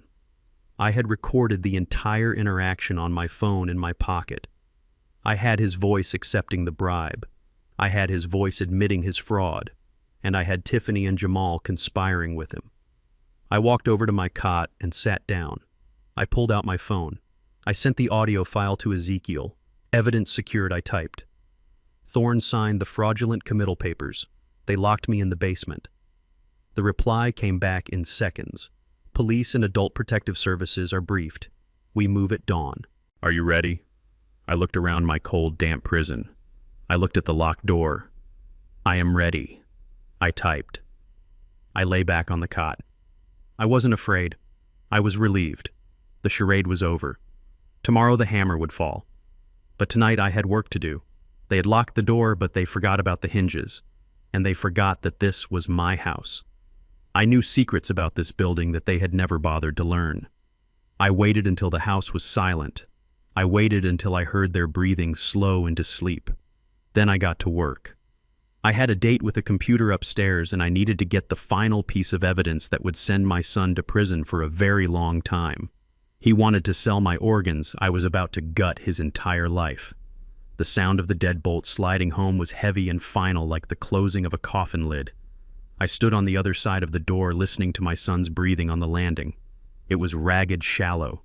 He was terrified, but he was committed. "The van comes at 8, Jamal said through the wood. His voice was muffled, but the malice was clear. "Do not make a scene, Dad. Just go. It is better this way." I heard his footsteps retreat down the hall. I heard the door to the master bedroom close. Then silence. A heavy, suffocating silence that filled the cold basement. I walked back to my cot and sat down. I looked at the door. It was a solid oak door, one of the upgrades I had paid for 3 years ago when they remodeled. Jamal thought a deadbolt was enough to hold me. He thought a piece of metal and a thick frame could contain a man who had spent 40 years fixing blast furnaces and hydraulic presses. He forgot that I taught him how to use a screwdriver. He forgot that I was the one who hung that door. And he forgot the most important rule of carpentry. A lock only works if the hinges are on the inside. I waited. I sat in the dark, my breath misting in the freezing air, and I waited for the house to fall asleep. I checked my watch. 1 a.m., 2 a.m. The house settled. The rhythmic creaking of the floorboards above me stopped. They were asleep. They were dreaming of the money they would get from my organs. They were dreaming of the wine cellar. I reached under my cot and pulled out the toolbox. It slid across the concrete with a soft scrape. I opened it and took out a flathead screwdriver and a small hammer. I walked to the door. I moved silently, my socks sliding over the cold floor. I located the hinges. There were 3 of them painted over with white gloss, but the pins were accessible. I placed the tip of the screwdriver at the bottom of the lowest pin. I tapped the handle gently with the hammer. Tap, tap. The paint cracked. The pin moved. I worked slowly. I couldn't risk a loud noise. I eased the pin up millimeter by millimeter until I could grip it with my fingers and pull it free. It came out with a faint metallic sigh. 1 down. I moved to the middle hinge, then the top. It took me 20 minutes. My hands were steady. My heart was a slow, rhythmic drumbeat. I wasn't escaping a prison. I was breaking out of the cage to hunt the zookeeper. When the last pin was out, I gripped the door handle. I pulled the door toward the hinge side, leveraging it out of the frame. It was heavy, but I still had the strength of a steelworker in my shoulders. The door swung free, the deadbolt still locked, the tongue of the lock hanging uselessly in the air. I set the door gently against the wall. The stairs were open. I climbed them slowly, testing each step for squeaks. I knew this house better than the architect. I knew which boards groaned and which were silent. I moved like a shadow, a ghost haunting the life I had paid for. I reached the hallway. The air up here was warmer, though still chilly. The moonlight streamed through the windows, casting long, pale shapes on the floor. I walked past the master bedroom. I could hear Jamal snoring. It was a fitful, anxious sound. He was sleeping next to a woman who was selling his secrets to his enemy, and he had locked his only ally in the basement. I didn't go to the front door. I wasn't leaving. I turned left and walked into the study. Jamal's home office was a shrine to his ego. He had framed certificates on the wall awards for Salesman of the Month that I knew were participation trophies given to everyone in the department. He had a mahogany desk that cost $4,000. He had a leather chair that looked like a throne, and on the desk sat his computer, a high-end desktop with 3 monitors. I sat in his chair. It was comfortable. It felt like power. I woke the computer. The screens flared to life, bathing the room in a harsh blue glow. It asked for a password. I looked at the hint. Success. I almost laughed. I typed in the only thing Jamal cared about. I typed in the date of his first big commission check. Nothing. I tried his wedding anniversary. Incorrect. I tried his own birthday. Incorrect. Then I paused. I thought about the man my son had become. Vain. Insecure. Obsessed with status. I typed in Porsche 911. Access granted. The desktop opened. I was in. I didn't waste time looking at his browser history or his emails to Tiffany. I went straight to the work folders. I knew exactly what I was looking for. You see, Jamal worked for Titan Logistics. He was the regional sales director. He thought he got the job because of his charm and his business degree. He didn't know that Titan Logistics was founded by my best friend Frank the Hammer Miller, a man I had walked picket lines with for 20 years. And he certainly didn't know that when Frank started the company, I put up the seed money. I owned 40% of Titan Logistics. I was the silent partner. I was the reason Jamal wasn't fired 5 years ago for incompetence. I opened the folder labeled Invoices 2023. I started scrolling. I was looking for patterns. I was looking for the bleed. It didn't take long. Jamal was sloppy. He was arrogant. He thought no one was watching. I found a series of invoices to a vendor called JJ Consulting. $5,000 a month for market analysis. I checked the vendor address. It was a P.O. box in a strip mall 3 towns over. I found another set of invoices for client entertainment, dinners at restaurants that didn't exist, golf outings on days when it was snowing. I pulled a flash drive from my pocket. It was a small silver thing attached to my keychain. I plugged it into the USB port. I started copying, folder after folder, PDF after PDF. The evidence was staggering. He wasn't just skimming off the top. He was funneling massive amounts of company money into his own pockets to fund a lifestyle he couldn't afford even with my allowance. He was stealing from the company. He was stealing from Frank. He was stealing from me. I watched the progress bar crawl across the screen. 50%. 70%. I looked at the photo on his desk. It was Jamal shaking hands with the CEO, a man hired by the board to run day-to-day operations. Jamal looked so proud. He looked like he owned the world. He didn't know that the man who actually owned 40% of that world was sitting in his chair downloading the warrant for his arrest. 90%.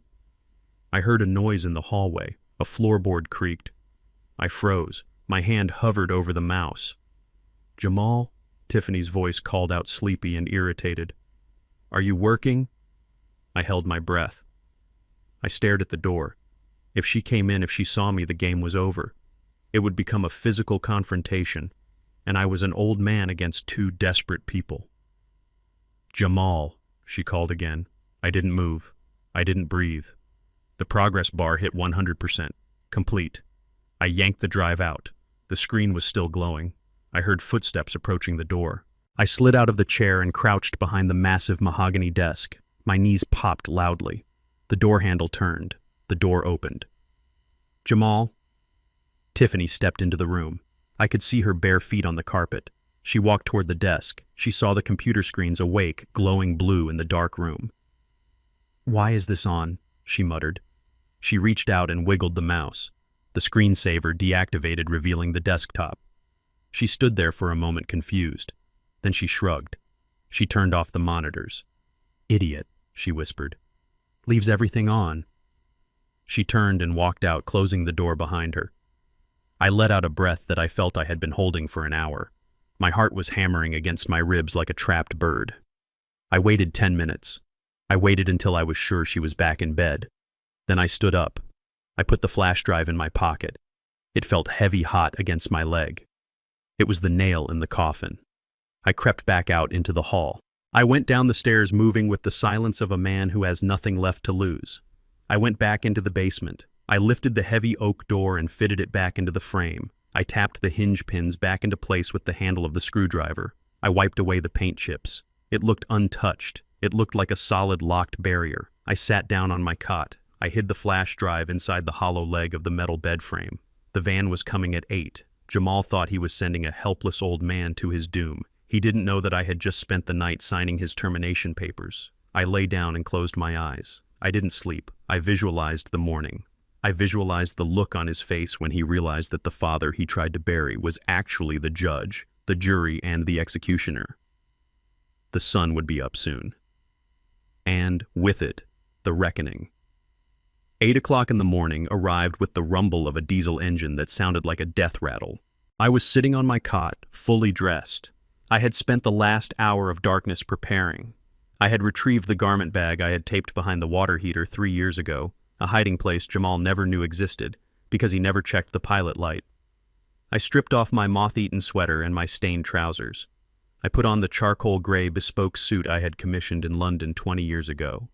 It was a little loose in the waist now, but the shoulders still fit the frame of a man who had carried the weight of 1,000 workers. I tied my silk tie in a perfect Windsor knot in the reflection of the basement window. I put my old tattered wool coat over it, buttoning it all the way to the chin to hide the armor beneath. The heavy oak door at the top of the stairs unlatched. Jamal didn't knock. He didn't call out. He just swung the door open and stood there silhouetted by the gray morning light of the hallway. He looked terrible. His eyes were bloodshot, his skin sallow from the cold and the stress. He looked like a man who was about to do something unforgivable and was trying to convince himself it was necessary. "It is time, Dad," he said. His voice was flat dead. "The van is here." I stood up. I picked up my hat. I didn't say a word. I walked up the stairs, my steps heavy and deliberate. I walked past my son. He flinched as I passed him, pressing his back against the wall as if he were afraid I might contaminate him. We walked into the living room. The front door was open. The cold air rushed in, but the house was already freezing, so it didn't make much difference. 2 men were waiting in the foyer. They were enormous. They wore white scrubs that were stained at the armpits. They didn't look like medical professionals. They looked like bouncers who had been fired from a dive bar for being too rough. One of them was chewing gum with his mouth open. The package the chewer asked, looking me up and down. "Yes," Jamal whispered. "This is him, Mr. Otis Jefferson. He can be combative." The second orderly stepped forward. He pulled a pair of restraints from his belt. "Zip ties. Not medical restraints. Industrial plastic zip ties. We don't want any trouble, Pops." The orderly grunted. "You come quiet or we make you quiet. Doctor's orders." I looked at them. I looked at Jamal. He was staring at the floor. "I will walk," I said. The orderly laughed. "Sure you will." He grabbed my arm. His grip was bruising. He didn't guide me. He yanked me. They dragged me out onto the front porch. The morning sun was bright, blindingly white against the frost on the lawn. The neighborhood was awake. I saw curtains twitching in the houses across the street. Mrs. Gable was standing on her porch in her bathrobe, her hand over her mouth. Mr. Henderson, who walked his dog at this time every day, had stopped on the sidewalk watching with wide eyes. Tiffany was standing by the railing of the porch. She was wearing her fur coat and sunglasses, holding a mug of cold water because the kettle wouldn't work. She looked like a widow at a funeral who was trying not to smile. "Goodbye, Otis," she called out, her voice bright and brittle. "Be good. We will come visit you on Sundays." She waved. It was a small, dismissive flutter of her fingers. A queen banishing a peasant. Dr. Thorne was there too. He was leaning against his rusted sedan parked in the driveway, smoking a cigarette. He had come to ensure the transfer happened, to make sure his liability was loaded into the van and driven away before he collected the rest of his bribe. He caught my eye and smirked, blowing smoke into the cold air. "Get him in the van," Thorne barked at the orderlies. "I have a tea time at 10. The orderlies shoved me down the steps. I stumbled, but I didn't fall. They marched me toward the white van parked at the curb. It had no windows in the back. It looked like a cage on wheels. The neighbors were whispering now. I could hear the buzz of their judgment. They saw a confused old man being taken away by his loving family. They saw a tragedy. They didn't see the crime. I reached the back of the van. The orderly opened the doors. The interior was dark, lined with metal benches. There were shackles bolted to the floor. "Get in," the chewer said, shoving me from behind. I planted my feet. I took a deep breath. I felt the USB drive in my pocket. I felt the weight of 40 years of history. "Move it, old man," the orderly shouted, raising his hand to strike me. And then the world exploded with noise. It wasn't an explosion. It was an engine roar, a deep guttural thrum that vibrated in the pavement. A black SUV tore around the corner, its tires screeching. Then another and another. A convoy of 4 Obsidian Lincoln Navigators with tinted windows swarmed the street, blocking the white van, blocking the driveway, blocking the entire world. They screeched to a halt. The doors flew open in unison. Men in dark suits spilled out. They didn't move like bouncers. They moved like soldiers. They moved with the precision of men who carried badges and guns. At the center of the formation, the door of the lead SUV opened. Ezekiel stepped out. He was wearing a camel hair trench coat over a 3-piece suit. He held a briefcase in one hand and a cane in the other, not for walking, but for pointing.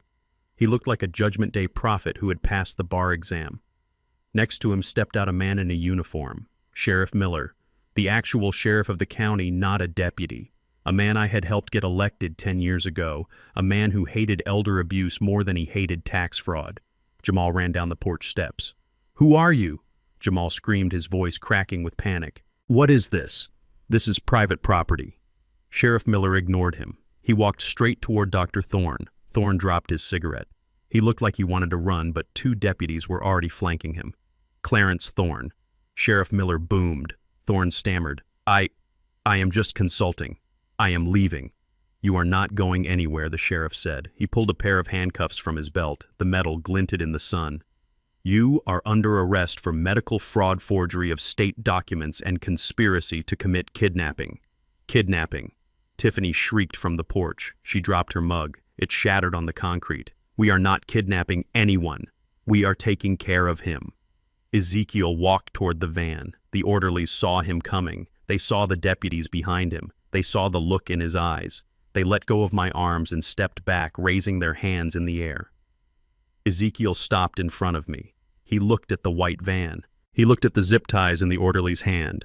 Then he looked at me. He smiled. It was a small, grim smile.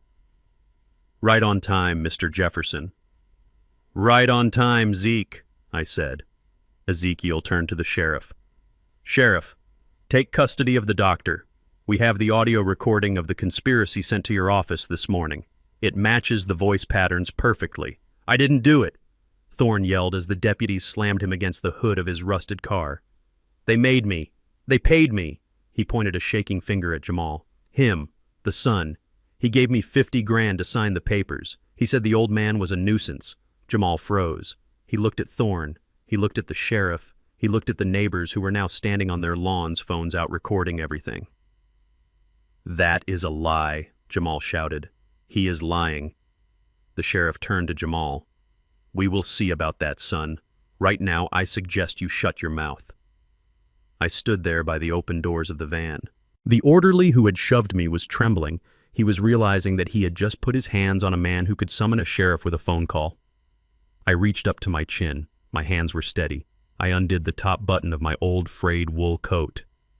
Then the next, and the next. I shrugged the coat off my shoulders. It fell to the dirty pavement, landing in a puddle of melting frost. Underneath, the charcoal suit caught the morning light. The silk tie was perfectly centered. The fabric was immaculate. I shot my cuffs, revealing the gold cufflinks that had been a gift from the mayor in '95. I looked at the orderly. He was staring at the suit. He was staring at the man inside the suit. He wasn't looking at a confused geriatric patient anymore. He was looking at Otis Jefferson, the chairman. I stepped toward him. He flinched. I reached out and brushed a speck of imaginary dust from my lapel. I looked him dead in the eye. My voice was low, but it carried across the silent street. "Get your filthy hands off my $3,000 suit," I said. The orderly swallowed hard. I didn't know, sir. You were just following orders," I finished for him. "I know. That is what they always say. Now get your van off my street before I have it impounded for parking violations." The orderly scrambled into the driver's seat. His partner jumped in the passenger side. The The van reversed so fast it almost hit one of the SUVs, then sped away down the block. I turned to face the house. Jamal was standing at the bottom of the driveway. He looked small. He looked like a child who had broken a window and was waiting for the belt. Tiffany was clutching the porch railing, her knuckles white. I began to walk toward them. Ezekiel walked beside me. The sheriff fell in behind us. The neighbors watched. They saw the old man they had pitied transform. They saw the posture straighten. They saw the stride lengthen. I walked up the driveway, my shoes clicking on the asphalt. I stopped 3 feet from Jamal. He looked at my suit. He looked at the cufflinks. He looked at my face. "Dad," he whispered. What is happening?" I didn't answer him. I walked past him. I walked up the stairs to the porch. I stopped in front of Tiffany. She was trembling. Her sunglasses had slid down her nose. She looked at Ezekiel, then at me. "Who are these people, Otis?" she asked, her voice shaking. I turned to face the yard. I looked at the sheriff, who was currently reading Dr. Thorne his rights. I looked at Jamal, who was staring at the ground. Then I looked at Ezekiel. "Give them the news, Zeke," I said. Ezekiel stepped forward. He opened his briefcase. He pulled out a document with a red seal. "Mr. Jamal Jefferson, Mrs. Tiffany Jefferson." He handed the paper to Jamal. Jamal took it with shaking hands. "What is this?" Jamal asked. "This is an immediate eviction notice," Ezekiel said loud enough for Mrs. Gable to hear across the street. "You are trespassing on property owned by Jefferson Holdings, LLC. The owner of said company has terminated your residency effective immediately." Jamal looked up from the paper. He looked at me. His eyes were full of confusion and horror. "The owner," Jamal whispered. "You know the owner?" I looked at my son. I saw the realization starting to dawn on him. I saw the pieces of the puzzle clicking into place. The trust, the holding company, the connections, the suit. I stepped closer to him. I leaned in so only he could hear me. "Hello, Jamal," I said. "I am the owner. I am the board. I am the bank." Jamal's knees buckled. He actually staggered back. "You," he gasped. But you are broke. You are—" "I am the man who paid for your life," I said, "and now I am the man who is taking it back." I turned to the sheriff. "Sheriff," I said, "I believe there is a computer in the upstairs office that contains evidence of corporate embezzlement involving Titan Logistics. I would like to grant you permission to seize it." Jamal let out a sound that was like a wounded animal. "No." "Yes," I said. I looked at Tiffany. "And while you are up there, Sheriff, you might want to check the lady's purse. I believe you will find a flash drive containing trade secrets she has been selling to Marcus Thorne."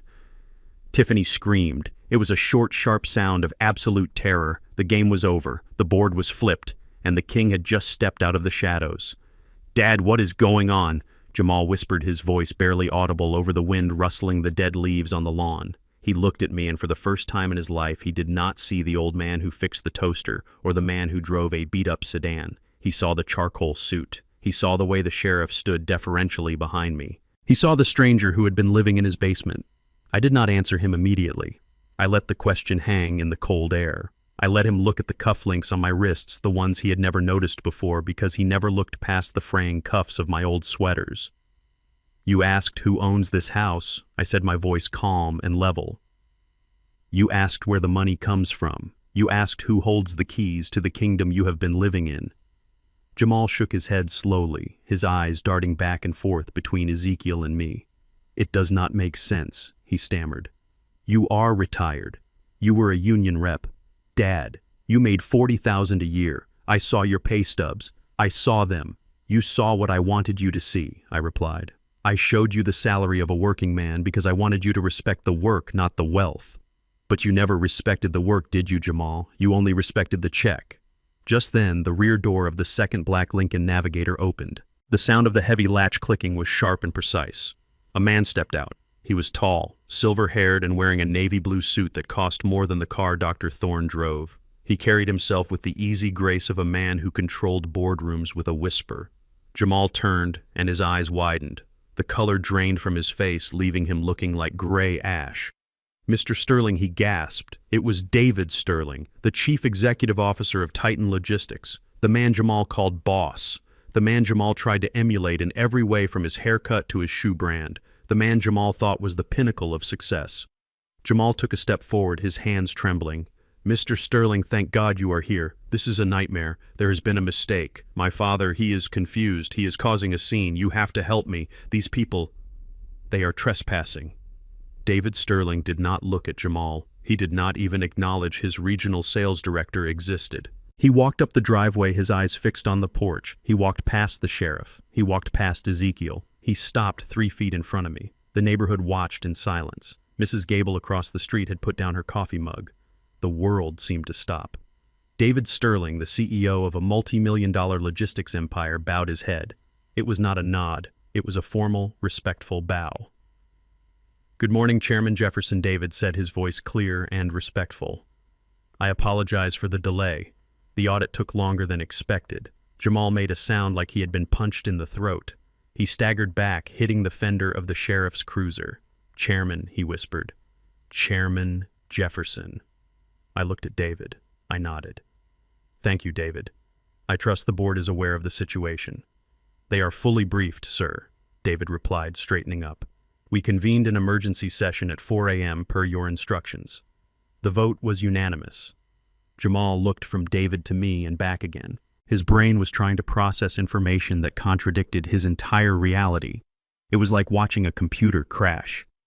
"Dad," Jamal said, his voice high and thin, "why is he calling you chairman? You don't work for Titan." I looked at my son. I felt a deep, profound sadness. I had hidden this from him to protect him from his own greed, but in the end, the secrecy had only allowed the rot to grow in the dark. "I do not work for Titan, Jamal," I said. "I am Titan." Jamal shook his head violently. No, that is a lie. The majority shareholder is a holding company. O.J. Jefferson Ventures. I saw the org chart. It is some white guy, some investor from New York. I reached into my jacket pocket and pulled out my wallet. I didn't pull out the $5 bill this time. I pulled out my driver's license. I held it up so he could read the name. Otis James Jefferson, I read aloud. O.J. Jefferson. Jamal stared at the card. "I founded Titan Logistics 30 years ago with Frank Miller," I said. "Frank was the face. He liked the spotlight. He liked the handshakes. I was the money. I was the strategy. I stayed in the shadows because in my line of work back then, having money put a target on your back. I wanted to build something that would last. Something for you." I put the license away. "I own 40% of the company, Jamal. I sit at the head of the table. I hired David. I approved your hiring 5 years ago, even though your resume was thin because I thought you needed a chance. I approved your bonuses. I approved your expense account. I built the floor you walk on." Jamal looked at me with horror. It wasn't the horror of a man who realized he had made a mistake. It was the horror of a man who realized he had been biting the hand of God. "You knew," he whispered. "You knew everything, every meeting, every deal. I knew everything. I confirmed. I read the reports. I saw the numbers. And for a long time I was proud. You were selling. You were growing. I thought you were becoming the man I hoped you would be." I paused. I looked at the flash drive that was now in the sheriff's pocket, but then the numbers stopped adding up. Jamal. David stepped forward. He opened his leather portfolio and pulled out a single sheet of paper. It was heavy bond paper with the Titan Logistics letterhead at the top. "Mr. Jamal Jefferson," David said, his voice shifting from respectful to icy cold. "Effective immediately. Your employment with Titan Logistics is terminated with cause." "Terminated," Jamal choked out. "You can't. I am the regional director. I have the best numbers in the quarter." "Your numbers are fabricated," David said, cutting him off. Jamal flinched. "We reviewed the files on your computer this morning," David continued, "the files your father secured last night. We cross-referenced your vendor list with the state registry. JJ Consulting does not exist, Jamal. It is a shell company registered to a P.O. box that you pay for. You have been invoicing the company for market research that was never conducted and funneling the payments into your private gambling accounts." Jamal looked at Tiffany. She was standing by the porch railing, staring at him with wide, terrified eyes. She knew about the money. She just didn't know how he got it. That is an accounting error," Jamal stammered. "I can explain. It was for overhead." "It is embezzlement," David said. "And it is not just the consulting fees, the client dinners, the golf trips, the gifts. You have stolen over $200,000 from this company in the last 18 months. $200,000. I closed my eyes. I had given him $15,000 a month legally. It wasn't enough. It was never enough. He had to steal more. He had to bleed the beast until it died. The board has voted to press full criminal charges, David said, handing the paper to Jamal. The legal team is filing the complaint with the district attorney as we speak. This is your formal notice of termination and pending litigation. You are banned from all Titan premises. Your company car has been disabled remotely. Your company phone is wiped. Jamal took the paper. His hands were shaking so hard the paper rattled. Dad, he said, looking at me, tears streaming down his face. Dad, please, you can stop this. You are the chairman. Just tell them it was a loan. Tell them I was going to pay it back, please. I don't want to go to jail. I looked at him. I saw the little boy who used to scrape his knees and come running to me for a Band-Aid. I saw the teenager who needed help with his math homework. But then I saw the man who served me cold leftovers. I saw the man who hired a corrupt doctor to declare me insane. I saw the man who locked me in a freezing basement and planned to sell my organs. He wasn't asking for forgiveness. He was asking for a cover-up. He wanted me to use my power to help him lie one last time. I stepped closer to him. I placed a hand on his shoulder. The wool of his coat was soft, expensive. It was bought with stolen money. I cannot help you, son, I said softly. Why? He sobbed, grabbing my lapels. Why? You have the power. You can fix this. I removed his hands from my suit. I brushed the spot where he had touched me. Because I am not just your father, Jamal, I said. I am the chairman. And a chairman has a responsibility to the company. To the employees who work hard and don't steal. To the people who built this with their sweat. If I let you go, I insult every honest man who works for me. I looked him in the eye. You wanted to be a big shot, Jamal. You wanted to live in the big world. Well, this is the big world. In the big world, when you steal, you go to prison. I signaled to the sheriff. Sheriff, I believe you have enough for the embezzlement charge as well. Sheriff Miller nodded, stepping forward with a second pair of handcuffs.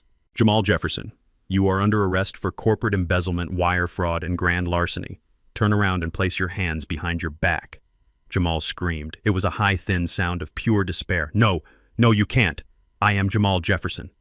I am a director. The deputies grabbed him. They spun him around. The handcuffs clicked shut. The sound was final.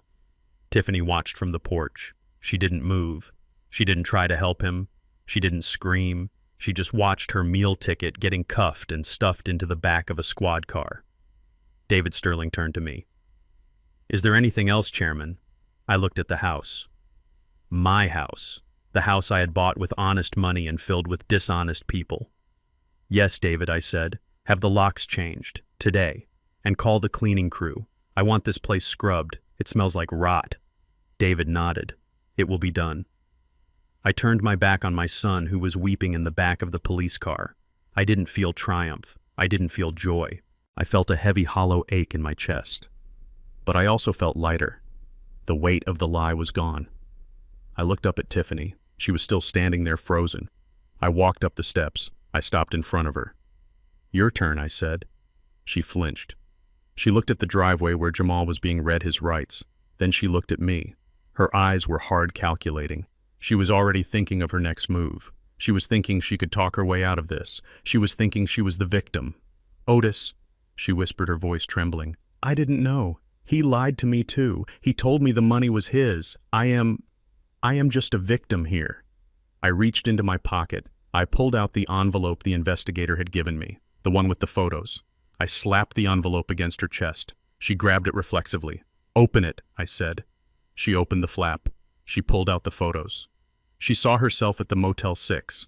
She saw herself handing the flash drive to Marcus Thorne. Her face went white. Whiter than the frost on the lawn. Victim, I asked. I leaned in close. Jamal was a thief, I said. But you are a traitor. You sold us out to the competition. You slept with the enemy for pocket change. I pointed to the sheriff who was walking up the driveway toward us. Jamal is going to jail for greed, I said. But you are going to lose everything because you thought you were smarter than everyone else. I turned to the sheriff. Sheriff, I said, meet Tiffany Jefferson, or as Marcus Thorne knows her, his corporate spy. Tiffany dropped the photos. They scattered on the porch like a deck of cards. She looked at me, and for the first time I saw genuine respect in her eyes. It was the respect of a prey animal looking at a predator it had mistaken for a rock. "You old bastard," she hissed. I smiled. I adjusted my cuffs. "That is Chairman Bastard to you," I said.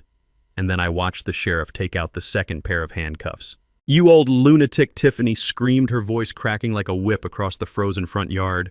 She pointed a manicured finger at me, her face twisted into a mask of pure, unadulterated hatred. "You set us up. This is a trap. You planned this whole thing. Jamal, do something. Do not let him do this to us. Tell them he is crazy. Tell them he is making it all up." She was frantic, a cornered animal lashing out at the only thing standing between her and a jail cell. She looked at Jamal, who was currently being held by 2 deputies, his wrists bound in steel, his face pressed against the cold metal of the squad car. She wanted him to fight for her. She wanted him to be the hero she thought she married, the big-shot executive who could fix anything with a phone call and a bribe. But Jamal could not do anything. He was broken. He was sobbing quietly, his shoulders heaving under the weight of his own destruction. He looked at her with pleading eyes, hoping she had a plan, hoping she had a way out. He still thought they were a team. He still thought it was them against the world. He still thought she loved him. I looked at her.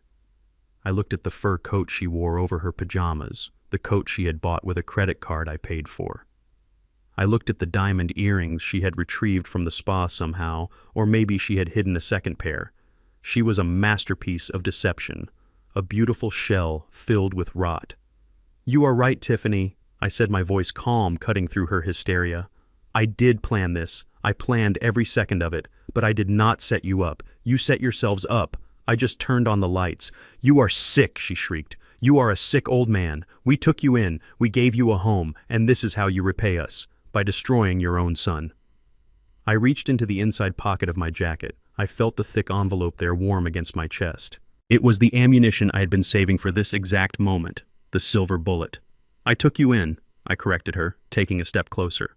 "I bought this house, I paid the bills, I put food in your stomach when you were too lazy to work. And while I was doing that, while I was sleeping in a damp basement to give you space—" "What were you doing, Tiffany? I am his wife," she yelled. "I supported him. I stood by him." "Did you?" I asked. I pulled the envelope out. It was plain manila innocent looking on the outside, but inside it held the nuclear option. I looked at Jamal. He had turned his head to watch us, his cheek resting against the police car. He looked confused. He didn't understand why I was talking to her. He didn't understand why the sheriff hadn't arrested her yet.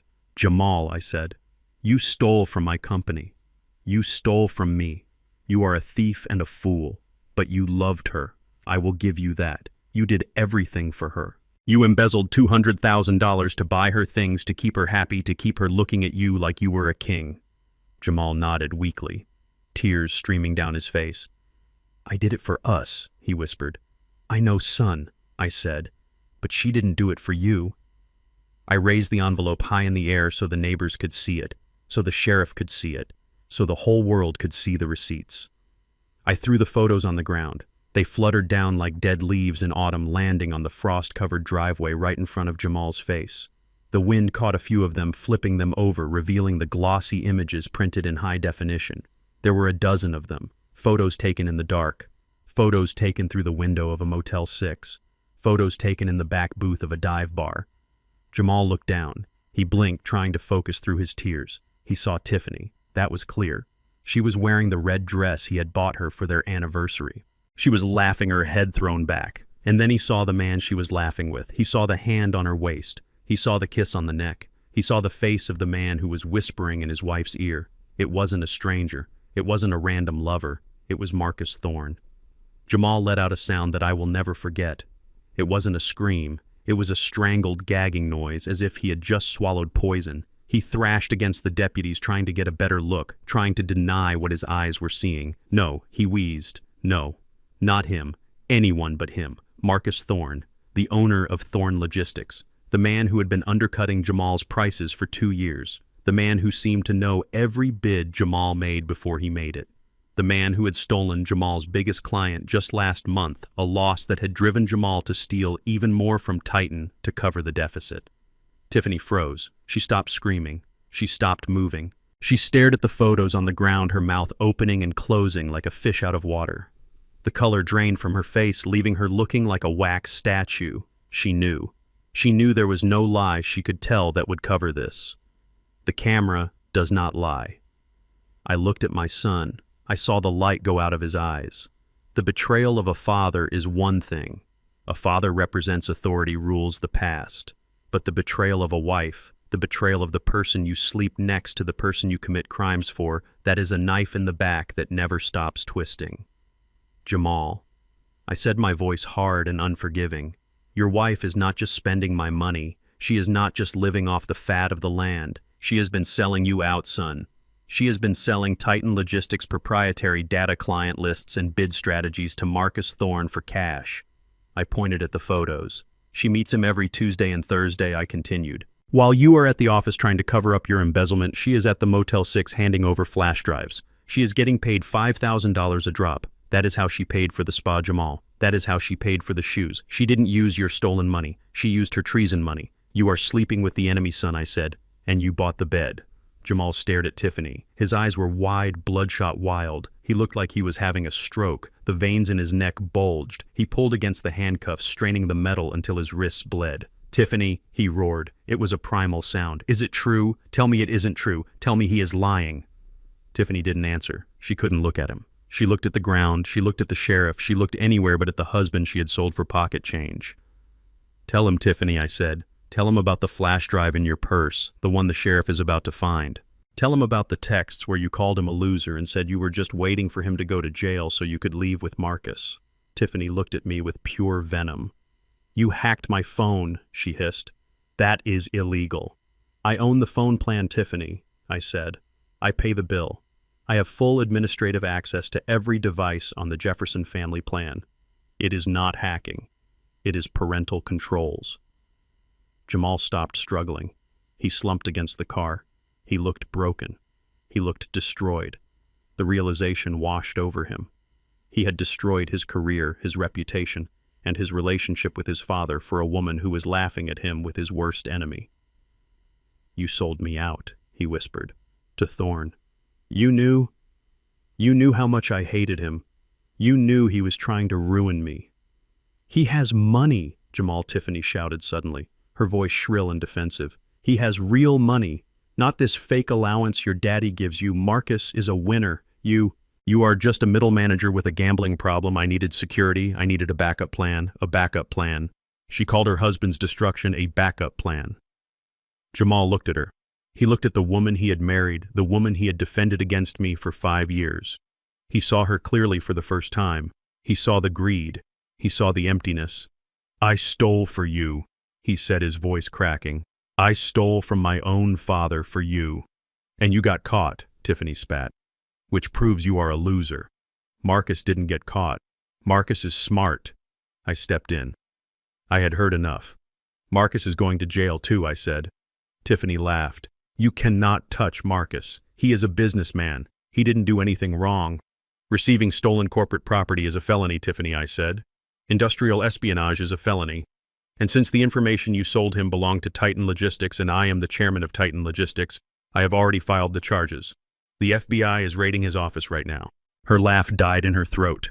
And you, I continued pointing at her, you are an accomplice.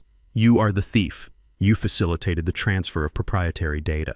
That flash drive in your purse, that is 20 years in federal prison, honey. Tiffany clutched her purse to her chest. She looked around wildly as if looking for an escape route, but there was nowhere to go. The driveway was blocked by black SUVs. The lawn was lined with neighbors. The sheriff was walking toward her, his hand on his handcuffs. Jamal looked at me. His eyes were dead. Dad, he said. Did you know she was doing this? I found out 3 days ago, I said. And you didn't tell me I tried to tell you, son, I said. For years. I tried to tell you she was no good. I tried to tell you she was using you, but you wouldn't listen. You told me I was jealous. You told me I was old and bitter. You put her above me. You put her above your own blood.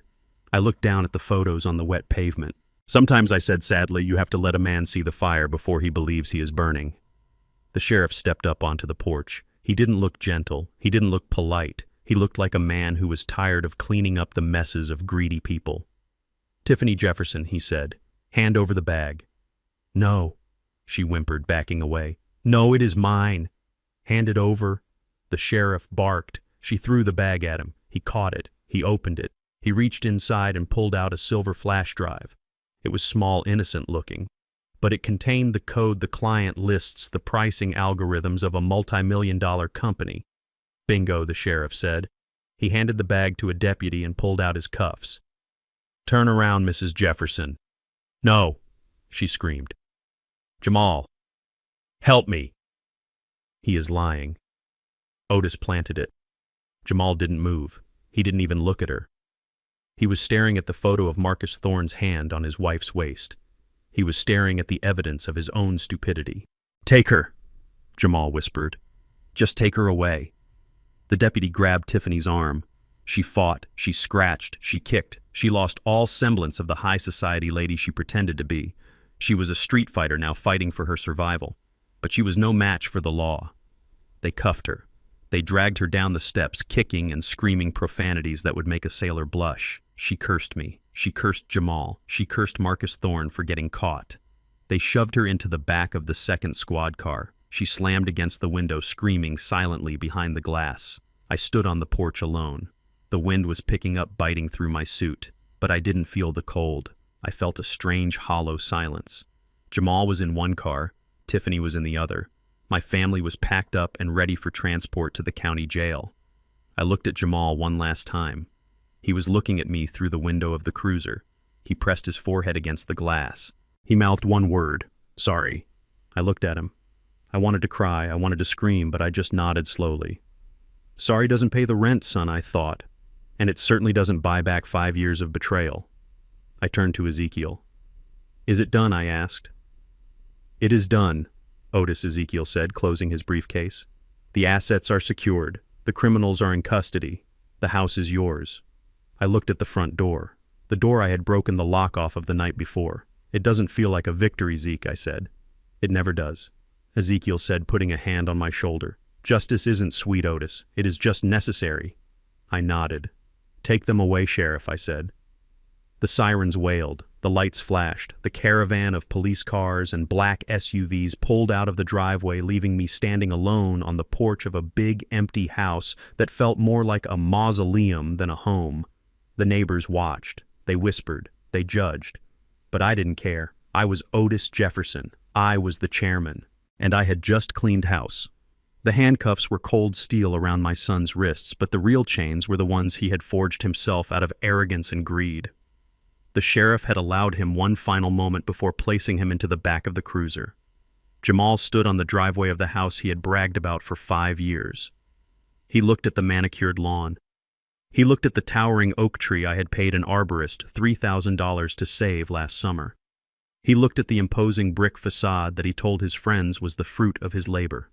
He crumbled. It wasn't a graceful fall. His knees simply gave out. He slid down against the side of the police car until he was kneeling on the asphalt. The gravel bit into his expensive trousers, but he did not seem to notice. He looked up at me standing on the porch in my charcoal suit, and for a moment the thief vanished and the frightened child returned. "Dad." He choked out, his voice thick with tears and snot. "Dad, please. I know I messed up. I know I stole. I will go to jail. I will do the time. But please do not take the house." I looked down at him. The wind whipped my coat around my legs. "It is my house, Dad," Jamal pleaded. "It is the only thing I have left. When I get out, when this is over, I need a place to come back to. You cannot kick me out of my own home. It is illegal. I have rights. I have squatter's rights or tenant rights. You cannot just throw me on the street." He was bargaining with gravity. He was trying to negotiate with a hurricane. He still believed that possession was 9/10 of the law. He still believed that because he slept in the master bedroom, he owned the castle. I did not speak. I stepped to the side and nodded at Ezekiel. My old friend stepped forward. He opened his briefcase with a sharp click that sounded like a gunshot in the quiet morning air. He pulled out a document bound in a blue legal folder. He walked down the steps, his cane tapping a steady rhythm on the stone, until he stood directly in front of my kneeling son. "Mr. Jefferson," Ezekiel said, his voice projecting so the neighbors could hear every syllable. "You seem to be laboring under a significant misunderstanding regarding the nature of your residency here." Jamal looked at the folder. "What misunderstanding? It is my house. The trust pays for it. The trust pays the mortgage, Ezekiel corrected. But the deed, as Mr. Henderson, the realtor, tried to tell you yesterday, is held by Jefferson Holdings, LLC. Jamal nodded frantically. I know. The holding company. Ezekiel flipped the folder open. He turned it around so Jamal could see the incorporation papers. They were yellowed with age, dated 30 years ago. Jefferson Holdings, LLC is not a blind trust, Ezekiel said. It is a sole proprietorship. And the sole proprietor, the man who owns every brick, every shingle, and every blade of grass on this property, is standing right behind me. Jamal's eyes moved from the paper to me. He squinted as if looking into the sun. You, he whispered, you are Jefferson Holdings. I walked down the steps slowly. I stopped beside Ezekiel. I bought this house 5 years ago, Jamal, I said. I bought it through the company because you told me you were struggling. You told me you needed a break. You told me you wanted to save money to start a family. So I let you move in. I pointed to the document. Read the fine print, son. Jamal leaned forward. His eyes scanned the legal text. Ezekiel read it aloud for him. The agreement signed 5 years ago is a tenancy at will. It grants Mr. Jamal Jefferson and Mrs. Tiffany Jefferson permission to occupy the premises as guests of the owner. It is not a lease. There is no rent. There is only the owner's goodwill. Ezekiel snapped the folder shut. And as of this morning, that goodwill has been exhausted. Jamal stared at me. The realization hit him like a physical blow. He wasn't a homeowner. He wasn't even a tenant. He was a guest who had overstayed his welcome by 5 years and $200,000. You tricked me, he whispered. You let me believe it was mine. I let you live rent-free in $1 million mansion, I said. I let you drive cars you didn't pay for. I let you eat food you didn't buy. I didn't trick you, Jamal. I carried you. And how did you repay me? You locked me in the basement. You fed me leftovers. You tried to sell my body. I leaned down, getting close to his face. The landlord is here, son, and your lease is terminated for cause. Jamal began to weep. It was a pathetic sound. But this is my home, he sobbed. It is a building, I replied. A home is where people treat each other with respect. You turned this place into a den of thieves. I straightened up and looked at the sheriff. Sheriff Miller, I said. Since the resident has been arrested for felonies committed against the property owner, I am exercising my right to secure the premises. I want them removed. Now. The sheriff nodded. He signaled to his deputies. The deputy hauled Jamal to his feet. Jamal sagged his legs, useless. Wait, Jamal screamed. My things, my clothes, my watches. You cannot keep my stuff. I looked at Ezekiel. The seizure order, I asked. Ezekiel pulled out another paper. Under the terms of the civil suit filed this morning regarding the embezzlement, Titan Logistics has been granted a preliminary lien on all personal property acquired with stolen funds. Ezekiel looked at Jamal over the rim of his glasses. That means the watches stay, the designer suits stay, the electronics stay. They are evidence, Jamal. They belong to the company you robbed. No, Jamal howled, thrashing against the deputy. You cannot take everything. We are not taking everything, I said calmly. I reached into my pocket and pulled out a black plastic trash bag. I shook it open. It flapped in the wind like a flag of surrender. I handed the bag to the deputy, holding Jamal. Uncuff one of his hands, Sheriff, I said. Let him pack. The sheriff raised an eyebrow. You are a generous man, Otis. I give them 30 minutes, I said, looking at my watch. 30 minutes to go inside and pack whatever fits in this bag, but only essentials. No luxury items, no assets, just the clothes on their backs and a toothbrush. 30 minutes! Tiffany screamed from the other police car. She had been listening, her face pressed against the glass. You cannot do this. I have 40 pairs of shoes. I have furs. I walked over to her car. The deputy rolled down the window. You have 30 minutes, Tiffany, I said, and I suggest you prioritize warm socks. I hear the county jail is drafty this time of year. The sheriff unlocked their cuffs. He stood over them, his hand resting on his holster. You heard the man, he barked. 30 minutes, 1 bag each. Anything left behind stays with the property owner. Move. Jamal and Tiffany stumbled toward the house. They didn't run. They crawled. They walked past the neighbors who were now standing on the sidewalk watching the spectacle. They walked past Mrs. Gable, who was shaking her head in disgust.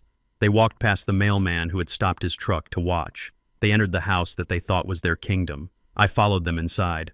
Ezekiel and the sheriff came with me. The house was cold. The heat was still off. It smelled of stale air and desperation. Jamal ran to the master bedroom. Tiffany ran to the walk-in closet.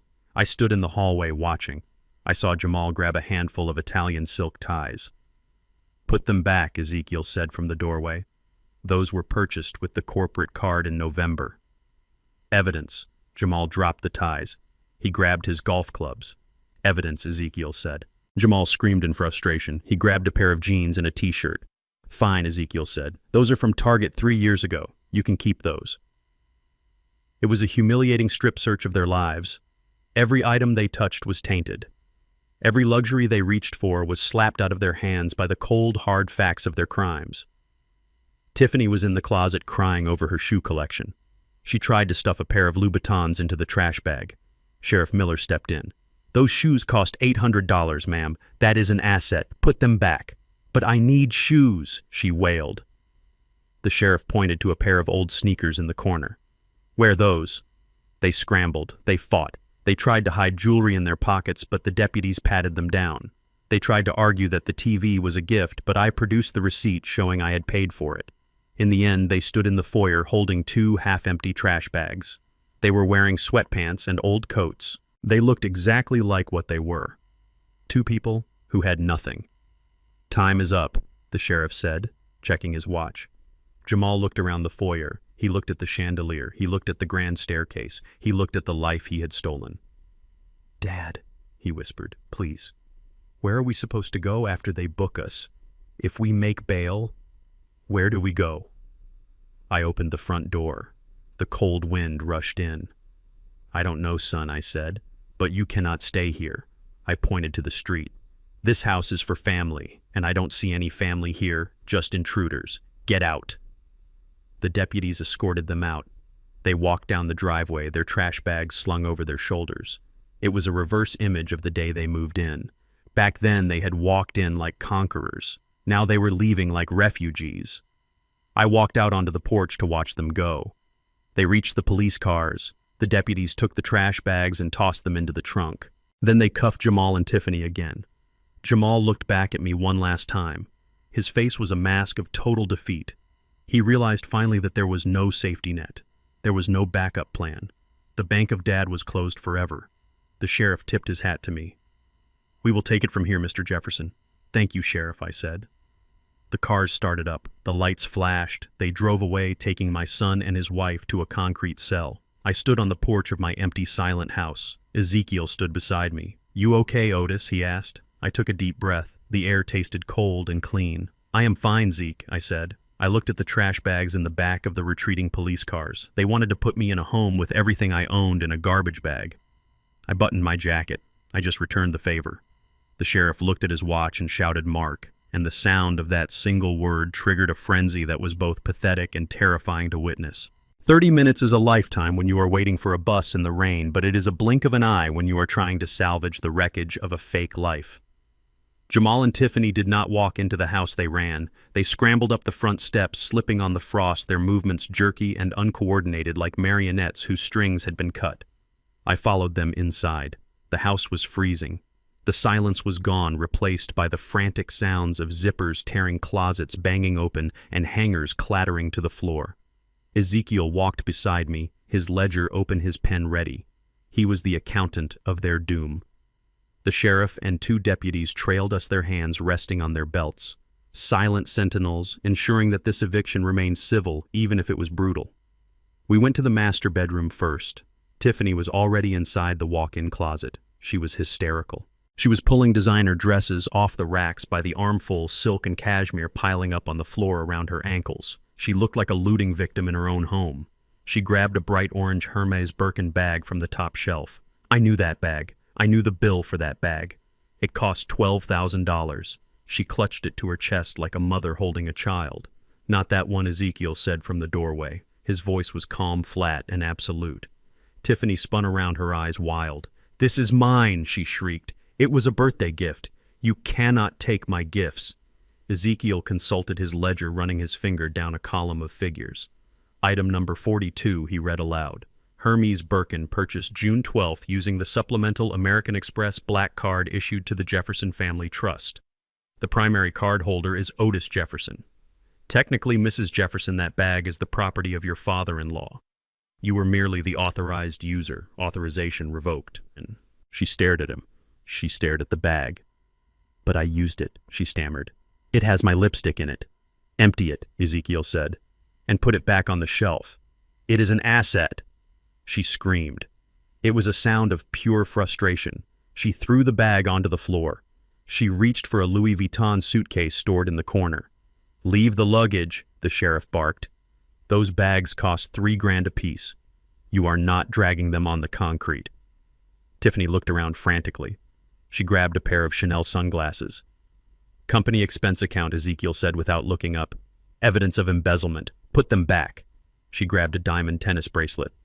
Stolen funds, Ezekiel said. Put it back. She grabbed her laptop. Container of trade secrets and corporate espionage, Ezekiel said. Definitely put that back. The FBI will need to scrub it.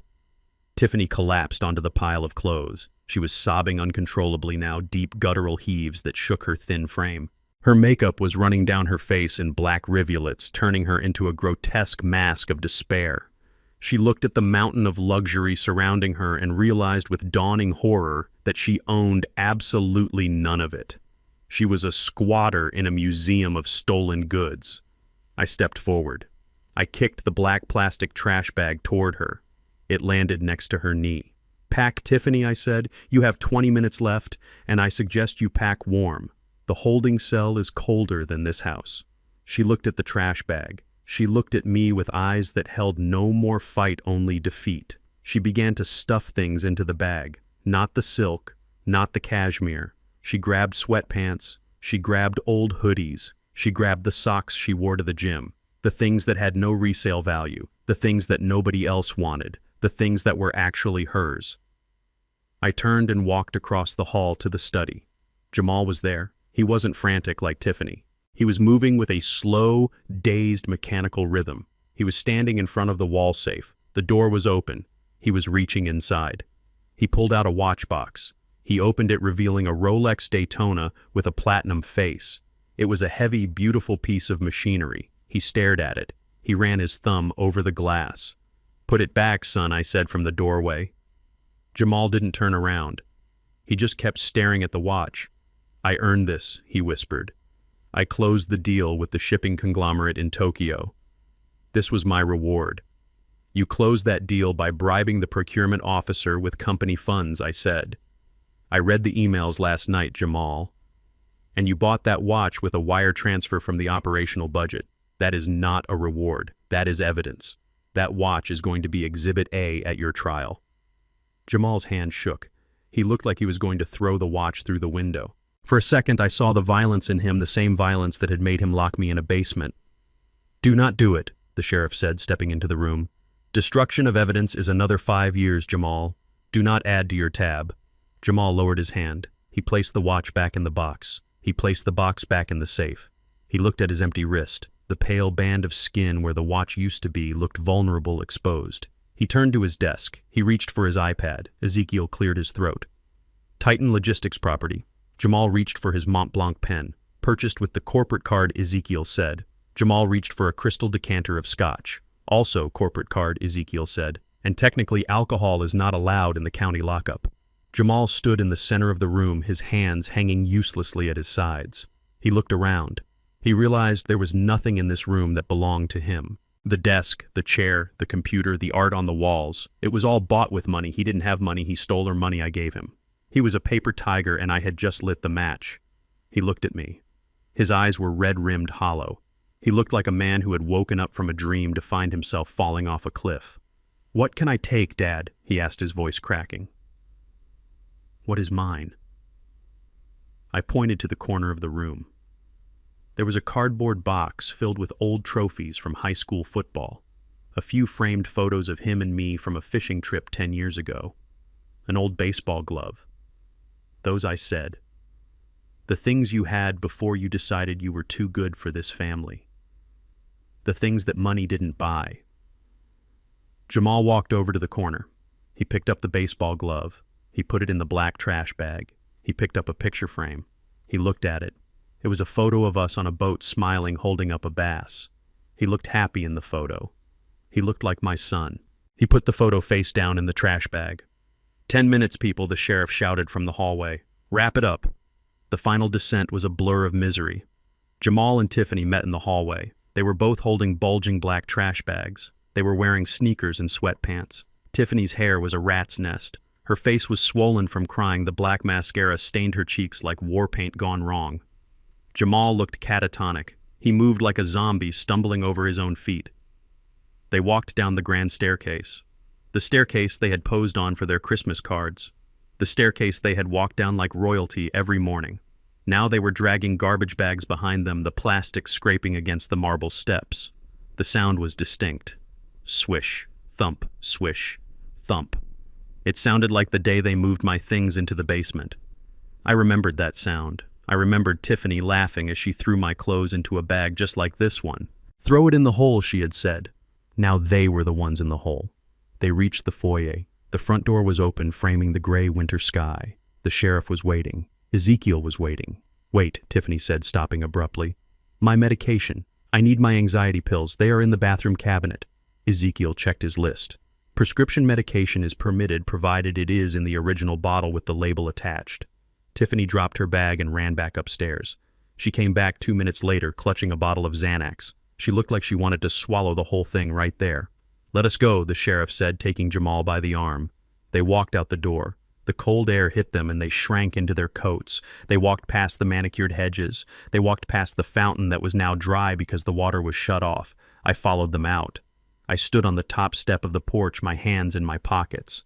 The neighbors had not left. If anything, the crowd had grown. People were standing on the sidewalks, their breath misting in the air, watching the fall of the House of Jefferson. They saw the trash bags. They saw the handcuffs. They saw the ruin. Mrs. Gable, the neighborhood gossip who had been ignored by Tiffany for 5 years, stepped forward. She was holding her phone, recording the whole thing. Nice bags, Tiffany, she called out. Are those the new spring collection? Tiffany didn't even look at her. She kept her head down, staring at her sneakers. She was broken.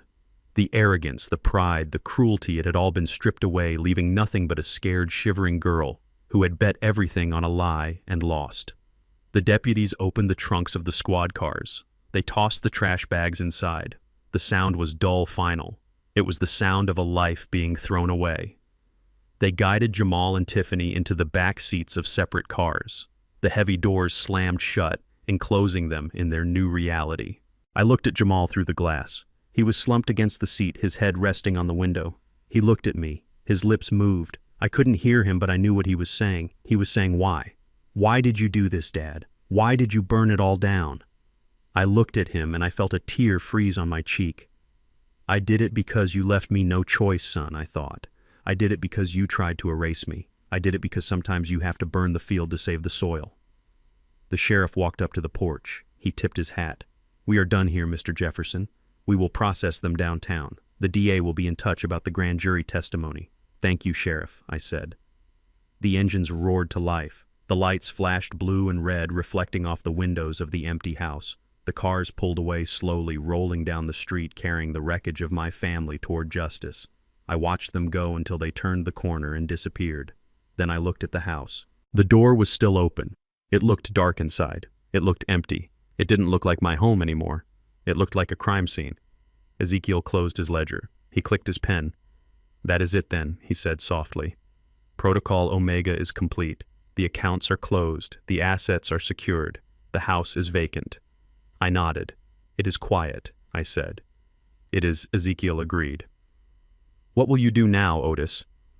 I reached into my pocket and pulled out the set of keys the sheriff had given me. The keys to the house. The keys to the kingdom. I turned and locked the front door. The deadbolt clicked. It was a solid, satisfying sound. I am going to get a hot meal, Zeke, I said. A real meal. Not leftovers. And then I am going to find a hotel with a very soft bed and a very strong heater. And after that, I said, turning to face the street, I am going to start over. I have a lot of work to do. There are other old folks out there, Zeke. Folks who don't have a secret fortune. Folks who are being fed cold pasta in dark basements. I looked at my old friend. "I think I need to start a new union." Ezekiel smiled. He clapped me on the shoulder. "I will draw up the papers, Otis." We walked down the driveway together, leaving the mansion behind us. I didn't look back. The trash bags were gone. The rats were gone. The house was just wood and stone. I was Otis Jefferson. I was 74 years old. And for the first time in a long time, I felt like I had my whole life ahead of me. The walk from the front porch to the curb was only 50 feet, but for my son and his wife, it must have felt like the Green Mile. The air was frigid, biting at their exposed skin through the thin fabric of their sweatpants, but the cold in the air was nothing compared to the chill coming from the sidewalk. When the deputies led them down the steps, the street was no longer empty. It had filled up silently like a tide rising in the night. The neighbors were there, all of them. There was Mr. Henderson, who lived 2 houses down, leaning on his cane. There was Mrs. Gable, standing with her arms crossed over her chest. There was the young couple from across the street holding their baby. There was the mailman who had paused his route and turned off his engine. They did not shout. They did not throw stones. They did not hold signs. They just stood there. They formed a silent gauntlet lining the driveway, staring with eyes that held no pity, only a deep, searing contempt. Jamal stumbled as he saw them. He looked around wildly, searching for a friendly face, searching for anyone who would look at him with the admiration he thought he deserved.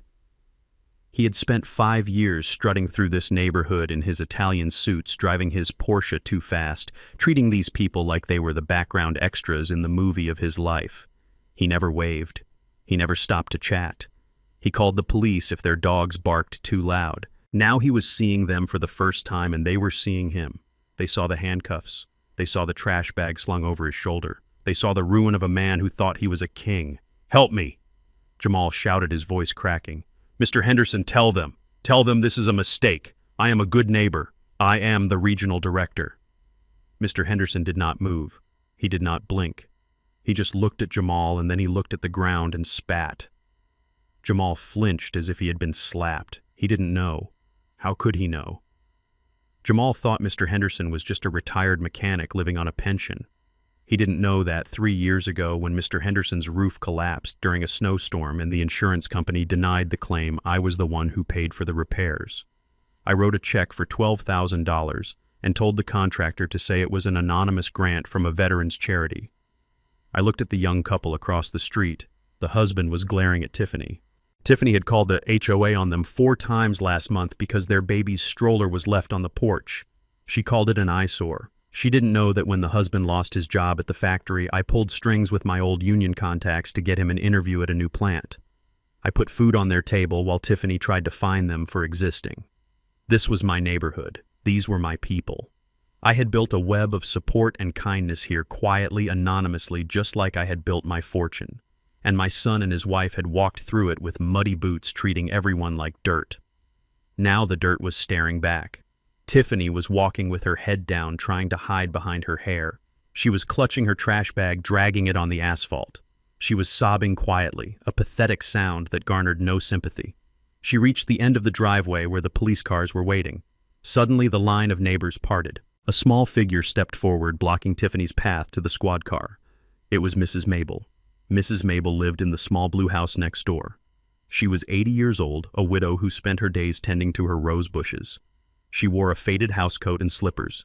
She was the woman Tiffany had screamed at last week because Mrs. Mabel's cat had walked across our lawn.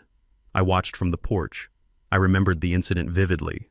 I remembered Tiffany standing in the driveway screaming at this 80-year-old woman, calling her trash, calling her a senile witch, telling her she brought down the property value of the whole street.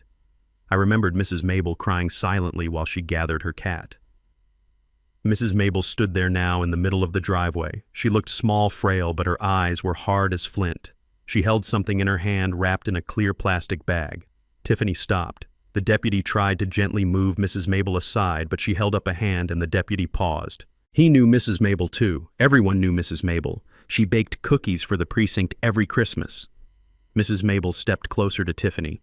She looked at the designer sweatpants. She looked at the tear-streaked face. "Hello, Tiffany," Mrs. Mabel said. Her voice was soft, but in the silence of the morning it carried like a bell. Tiffany looked up. She sniffled. Mrs. Mabel, please, tell them I am a good person. Mrs. Mabel shook her head slowly. You are a hungry person, Tiffany, she said. You look starving. Tiffany nodded frantically, hoping for a crumb of kindness. Yes, I am. They locked the fridge. We haven't eaten in days. It is abuse. Please, do you have anything? Mrs. Mabel lifted the plastic bag. Inside was a heel of bread. It was green with mold. It was hard as a rock. It was the kind of thing you throw out for the birds, but even the birds might think twice. I brought you something, Mrs. Mabel said. She held out the bag. Tiffany stared at it, her face contorted in disgust. What is that? She whispered. It is leftovers, Mrs. Mabel said. It is old, it is cold, and it is spoiled. She thrust the bag into Tiffany's cuffed hands. Tiffany had to grab it or let it fall and hit her in the legs. She clutched the moldy bread against her chest. Take it, Mrs. Mabel said, her voice hardening into steel. Eat it, Tiffany recoiled. Why would you give me this? It is garbage. Mrs. Mabel stepped closer until she was inches from Tiffany's face. I heard you, she said. The night of the party. My window was open. I heard you laughing when you served that man cold pasta on a plastic plate. I heard you tell him to eat garbage. Tiffany's eyes went wide. She looked at the neighbors. They all nodded. They had all heard things. The walls of our house were thick, but the venom of my daughter-in-law was loud. Mrs. Mabel pointed a shaking finger at the bread in Tiffany's hands. That is what you served him, she hissed. That is what you thought he was worth. So now you take it. You eat it. And you get used to the taste, Tiffany, because where you are going the bread is stale and the water is cold and nobody cares if you are hungry. Tiffany looked at the moldy bread. She looked at the old woman she had tormented. She realized with a jolt of horror that this wasn't charity. It was a mirror. She dropped the bag. It hit the pavement with a dry thud. Mrs. Mabel didn't back down. Pick it up, she commanded. Tiffany looked at the deputy. The deputy looked at the sky. He wasn't going to help her. Tiffany bent down awkwardly, her handcuffs restricting her movement. She picked up the bag of moldy bread. She held it like it was a dead rat. Thank you, Mrs. Mabel said. Now get in the car. You are bringing down the property value of the neighborhood. The crowd erupted in a low murmur of approval. It wasn't a cheer. It was the sound of justice settling into the bones of the street. The deputy opened the car door. He guided Tiffany inside. She slid across the seat, clutching her trash bag of old clothes and the bag of moldy bread. She pulled her legs in and curled into a ball, hiding her face from the world. Jamal was loaded into the other car. He didn't look at the neighbors anymore. He stared straight ahead, his eyes fixed on a future that was suddenly very small and very gray. I stood on the porch watching it all. I felt a hand on my shoulder. It was Ezekiel. That was brutal, he whispered. It was necessary, I replied. I walked down the steps. I walked down the driveway, past the police cars, past the neighbors. I walked straight to Mrs. Mabel. She looked up at me. Her face softened. The hardness vanished, replaced by the warmth of an old friend. Otis, she said. You okay? I am okay, Mabel, I said. She patted my arm. We were worried, she said, when we didn't see you at the bus stop for 3 days, when the lights went out. We thought, well, we didn't know what to think, but we knew they were no good. I know, I said. I am sorry you had to see this. Don't be sorry, she said. It was the best show I have seen in 20 years, better than cable. She looked at the police cars. Are they coming back? No, I said. They are never coming back. Good, she said. Then maybe I can let my cat out again. I smiled. It was the first genuine smile I had felt on my face in a week. Let him out, Mabel, I said. The yard is safe. The rats are gone. The police cars started their engines. The sirens chirped once a signal to clear the way. The neighbors stepped back onto the curbs. They watched the cars pull away, rolling down the street, carrying the toxicity out of our lives. As the cars disappeared around the corner, the neighbors turned to me. They didn't applaud. They didn't cheer. They just nodded. One by one, they nodded. It was a silent salute, a recognition. They knew I was one of them. They knew I had handled my business. And they knew that the quiet old man in the faded coat was made of iron. Mr. Henderson raised his cane in a salute. The young couple waved. The mailman honked his horn and drove off to finish his route. I stood in the driveway, breathing in the cold air. It smelled like winter, but it also smelled like peace. Ezekiel walked up to me. Ready to go, Otis. I looked at the house. The front door was closed. The windows were dark. It was just a building now. A shell.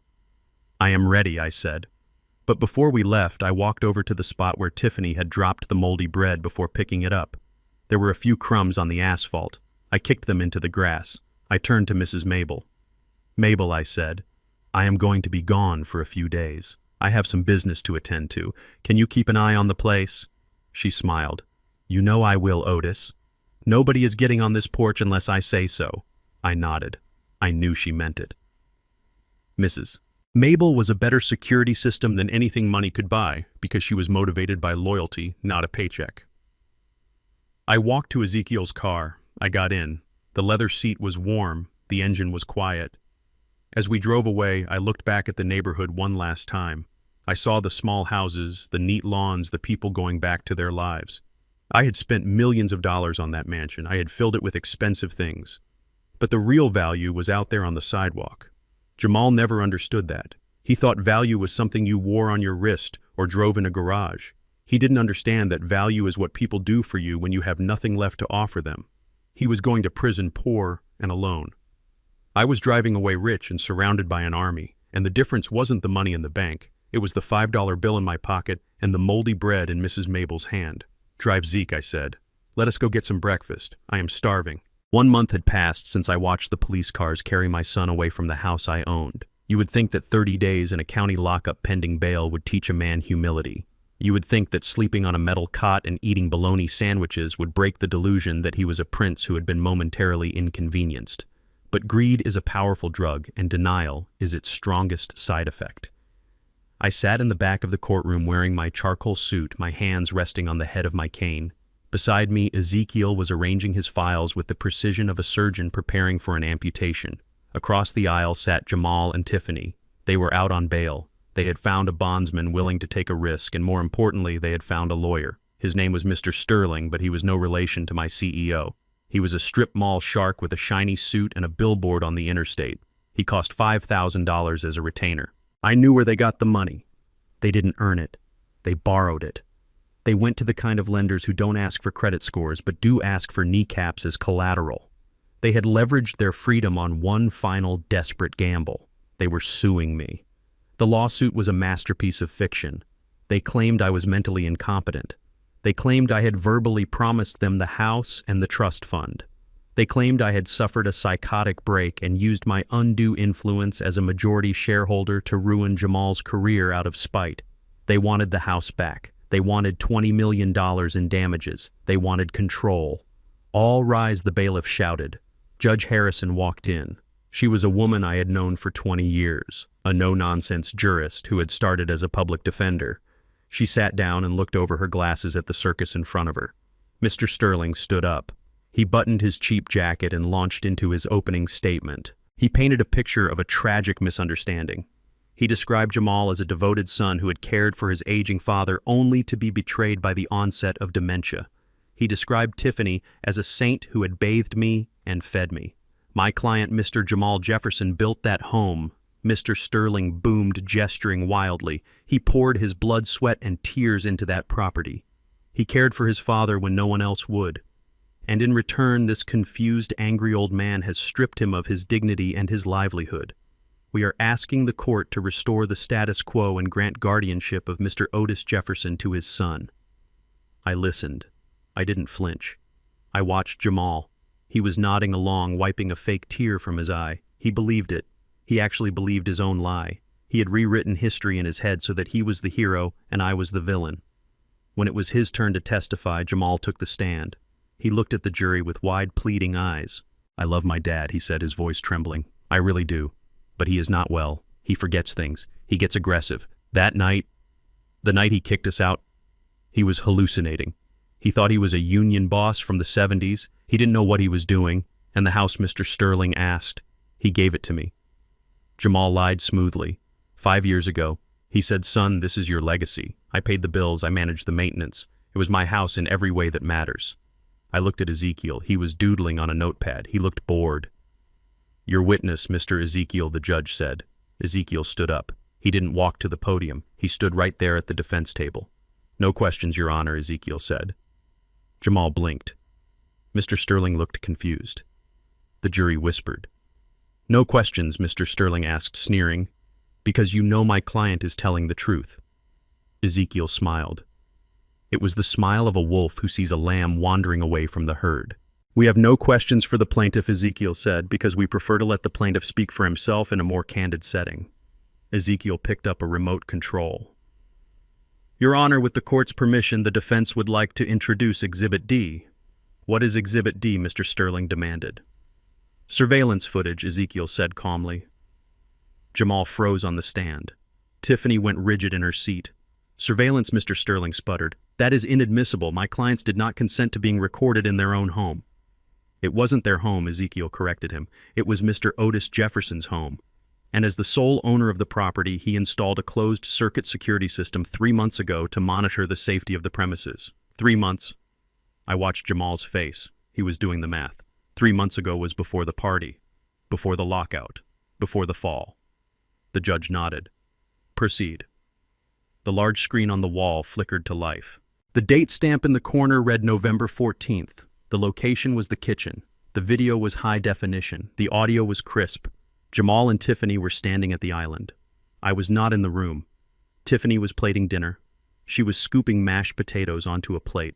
I watched as the Tiffany on the screen looked over her shoulder to make sure the door was empty. Then she leaned over the plate. The courtroom gasped. On the screen, Tiffany gathered phlegm in her throat. She spat a thick green glob of mucus directly into the mashed potatoes. She took a spoon and stirred it in, mixing it until it was invisible. She laughed. Eat up, old man, she said to the empty room. Hope you choke on it. In the courtroom, the real Tiffany covered her mouth with her hand. She made a gagging sound. The jury looked at her with pure revulsion. One juror turned his chair away from her. Jamal on the stand looked like he was going to be sick. He hadn't known about that part. Even he had limits, and seeing his wife spit in his father's food seemed to cross one of them. But Ezekiel wasn't done. Exhibit E. Ezekiel said, clicking the remote. The scene changed. It was the bathroom. The date was December 1st, 2 weeks before the eviction. Jamal was standing at the sink. He was holding 2 orange prescription bottles.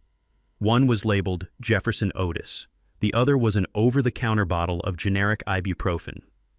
I watched my son on the screen. He opened my blood pressure medication. These were the pills that kept my heart from exploding. They were vital. He dumped my pills into the toilet. He flushed them. Then he opened the ibuprofen bottle. He poured the white ibuprofen tablets into my prescription bottle. He shook it. They looked similar enough. To an old man with bad eyes they would pass. Jamal on the screen held the bottle up to the light. Let us see how long that ticker lasts without the juice, he whispered. Stroke out, Dad. Just stroke out and save us the trouble. The courtroom was silent. Dead silent. It was the silence of people witnessing evil. This wasn't just disrespect. This wasn't just greed. This was attempted murder. He was actively trying to kill me by depriving me of life-saving medication. Jamal on the witness stand was shaking so hard the chair rattled. He couldn't look at the screen. He couldn't look at the judge. He looked at his hands, the hands that had swapped the pills. Mr. Sterling, the shark lawyer, stood up. He was pale. He realized he wasn't fighting for a lawsuit anymore. He was fighting to stay out of an accessory charge. Your Honor, he stammered. I was not aware of this evidence. I request a recess. Request denied? Judge Harrison said. Her voice was ice. She looked at Jamal. She looked at him with a gaze that could strip paint from a wall. Mr. Jefferson, the judge said, did you switch your father's medication? Jamal opened his mouth. No sound came out. He looked at me. I looked back. I didn't look angry. I looked disappointed. I looked at him and saw the end of my line. I didn't mean... It was just... Jamal babbled. Sit down, Mr. Jefferson, the judge barked. She turned to the jury. Ladies and gentlemen, I am dismissing this lawsuit with prejudice. There is no case here. The plaintiff has not only failed to prove his claim, he has provided evidence of his own moral depravity. She turned to the bailiff. Bailiff, lock the doors. Nobody leaves. She looked at the prosecutor, who happened to be in the courtroom for another case. Mr. District Attorney, are you seeing this? I am, Your Honor, the DA said, standing up. He looked furious. I am referring this matter to your office immediately, Judge Harrison said. I want charges filed today, attempted bodily harm, elder abuse, tampering with prescription medication, and whatever else you can stick on them. She slammed her gavel down. The sound echoed like a gunshot. This court is adjourned, and may God have mercy on your souls, because this court certainly will not. The room erupted. The bailiff moved toward Jamal. This time he didn't use the polite handcuffs. He grabbed Jamal by the collar of his suit and yanked him out of the witness chair. Tiffany tried to run. She bolted for the door, but the bailiff had locked it. She pounded on the wood, screaming, "No, we sued him. You are supposed to help us." Deputies swarmed her. They put her on the ground. I stood up slowly. I buttoned my jacket. Ezekiel closed his briefcase. We walked toward the exit. The deputies parted to let us through. I stopped next to Jamal. He was face down on the table being cuffed. "Dad," he wheezed. "Dad, help me. They are going to kill me in prison." I looked down at him. "You tried to stop my heart, son," I said softly. "You tried to kill me to get a house." I leaned in close. "My heart is still beating," I said. "But yours?" "Yours is made of stone, and stones sink." I walked past him. I walked past Tiffany, who was screaming about her rights. I walked out of the courtroom into the hallway. The air was stale, but it felt better than the air inside. Ezekiel checked his watch. "Lunch?" he asked. "Lunch," I said. We walked down the marble hallway. Behind us, the screams of my family faded away. They had gambled everything on one last lie, and the truth had just collected the debt. The heavy steel door of the state penitentiary slammed shut with a sound that vibrated in my teeth. It was a sound my son Jamal would hear every day for the next 15 years. He had traded his Italian leather loafers for cheap canvas slip-ons and his tailored suits for a jumpsuit the color of a traffic cone. I did not visit him. I did not put money on his books. I let him sit in the cell he had built for himself brick by brick.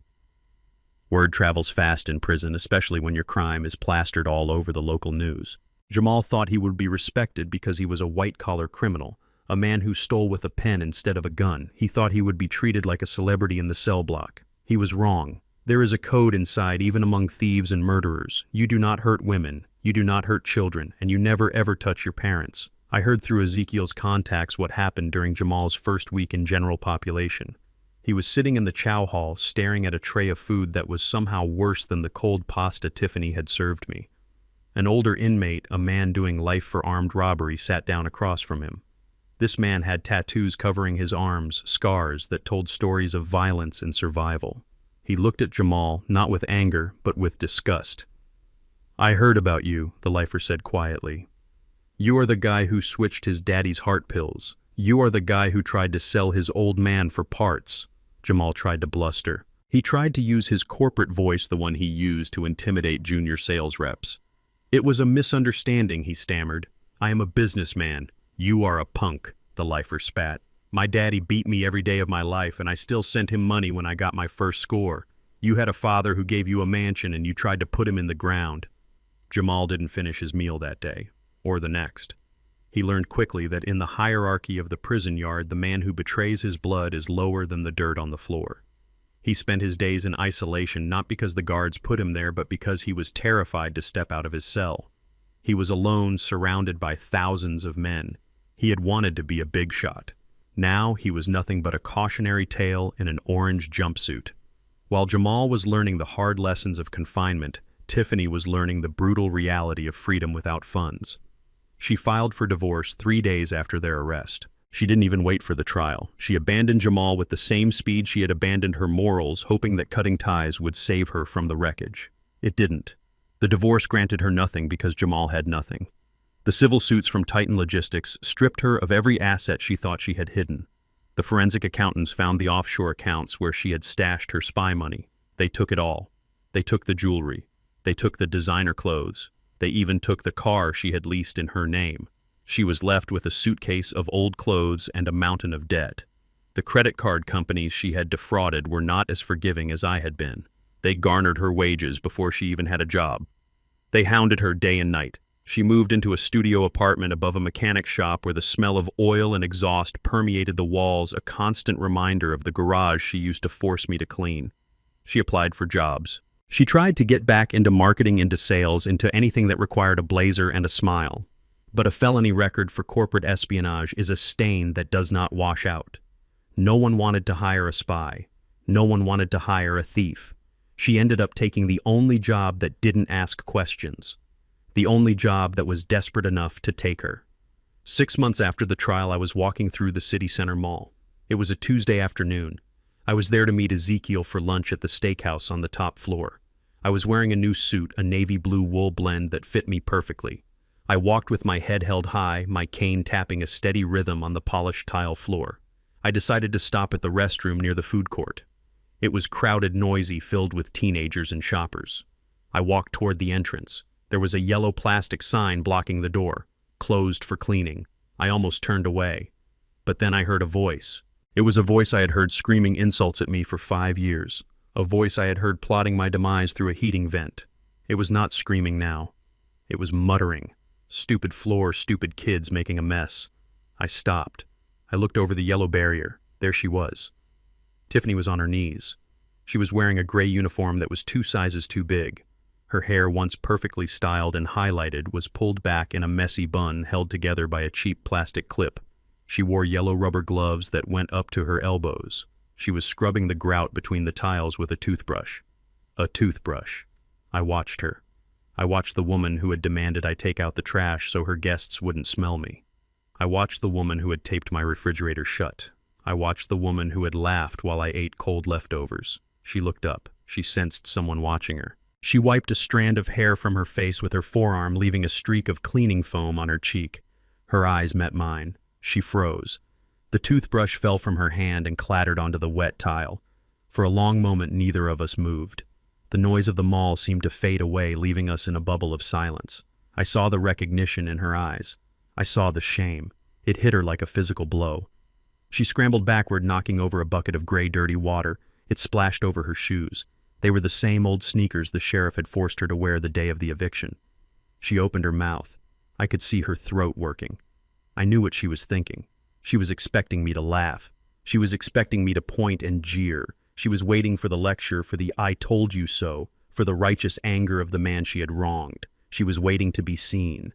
Even in her humiliation, she wanted to be acknowledged. She wanted to be the center of my attention, even if it was negative. I looked at her. I looked at the bucket. I looked at the gray uniform. And then I looked right through her. I didn't smile. I didn't frown. I simply shifted my gaze past her to the mirror on the wall behind her. I adjusted my tie. I checked the knot. I smoothed the lapel of my jacket. I treated her like she was part of the architecture, like she was a fixture in the bathroom, like she was invisible. Tiffany's face crumbled. The lack of reaction was worse than any insult. If I had screamed, it would have meant she still had power over me. It would have meant she still mattered enough to make me angry. But my silence told her the truth. She didn't matter. She was gone. She was a ghost from a bad dream I had already woken up from. I turned around. I stepped back over the yellow sign. "Otis," she whispered. Her voice was a cracked, broken thing. I didn't stop. I didn't slow down. I walked back out into the bright lights of the mall.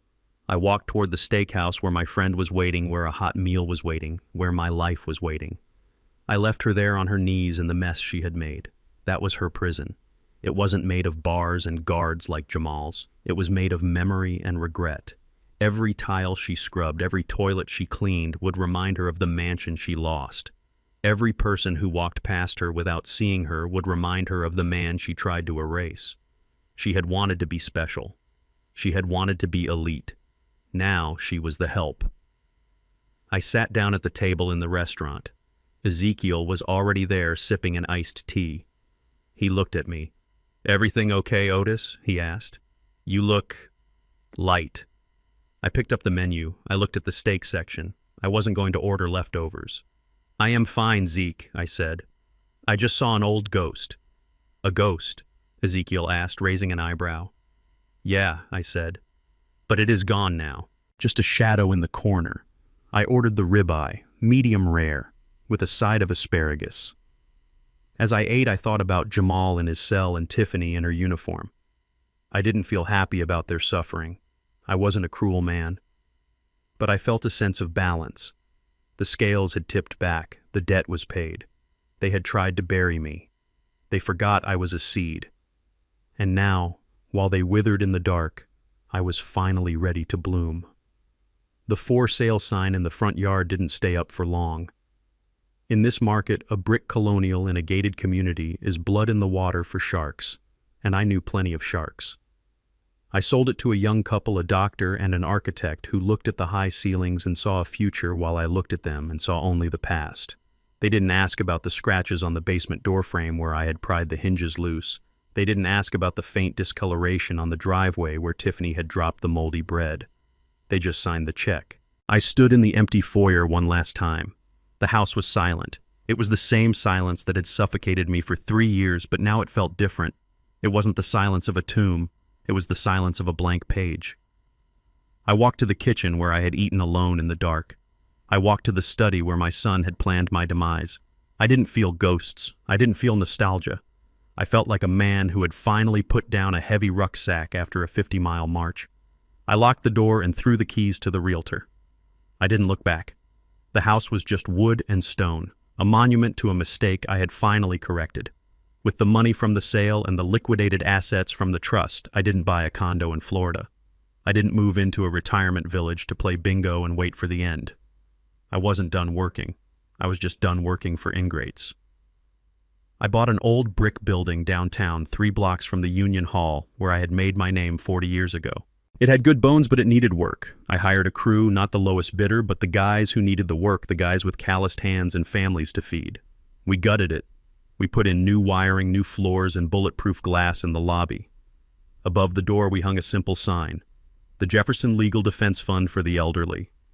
It wasn't a charity, it was a fortress. I sat in my new office, which was smaller than Jamal's study, but infinitely more important. My phone rang. It wasn't a creditor, it wasn't a whining relative. It was Mrs. Gable from the old neighborhood. She had a friend, a 70-year-old widow, whose nephew was trying to trick her into signing over her deed. "Send her in," I told Mrs. Gable. "Tell her to bring every scrap of paper she has, and tell her she doesn't have to be afraid anymore." That was my life now. I spent my days sitting across from men and women who looked like me, people with gray hair and tired eyes, people who had worked their whole lives only to be treated like prey by their own blood. I listened to their stories. I heard the same shame I had felt, the shame of raising a child who turned into a wolf. And then I unleashed Ezekiel on them. We sued guardianship scammers. We froze the assets of abusive children. We recovered stolen pensions. We became the nightmare of every greedy heir in the city. I didn't just give these people legal aid, I gave them their spines back. I saw them walk in stooped and broken, and I saw them walk out with their heads high, knowing that someone had their back. I was building a legacy. Not a legacy of blood, but a legacy of action. Jamal had wanted an inheritance he could spend. I was building an inheritance that would fight. 6 months after the house sold, I took a Friday off. It was a rare indulgence. I drove down to the marina. The air smelled of salt and gasoline, a smell I had grown to love. Waiting in the slip was the only frivolous thing I had bought for myself. She was a 40-foot fishing yacht, sleek and white, named the Martha after my late wife.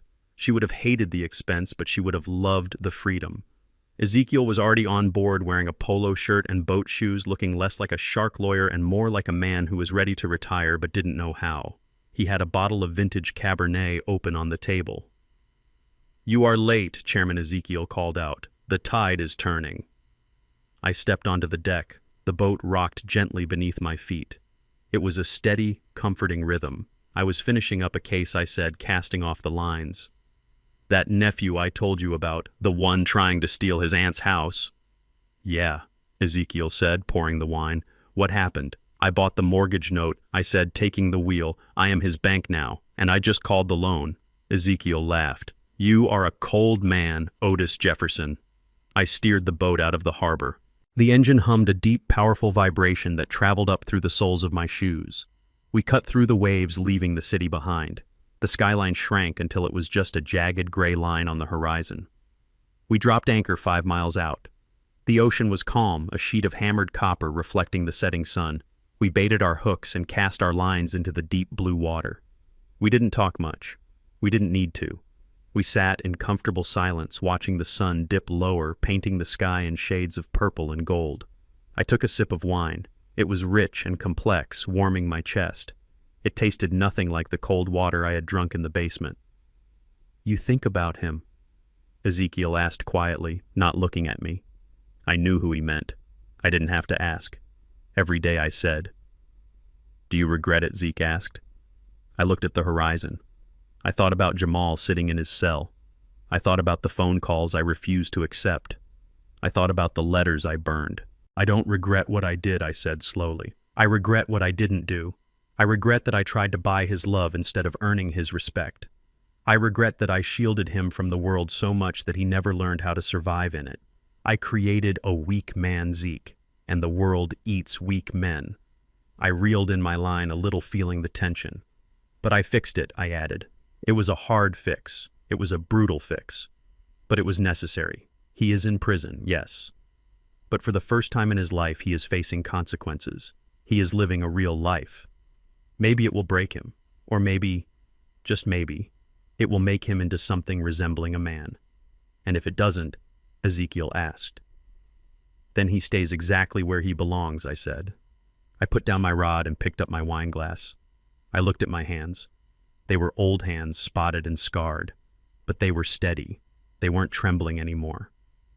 I am not a father anymore, Zeke, I said. Not in the way I used to be. I am not a provider. I am not a safety net. I took a deep breath of the salty air. I am just Otis, and for the first time in 74 years, that is enough.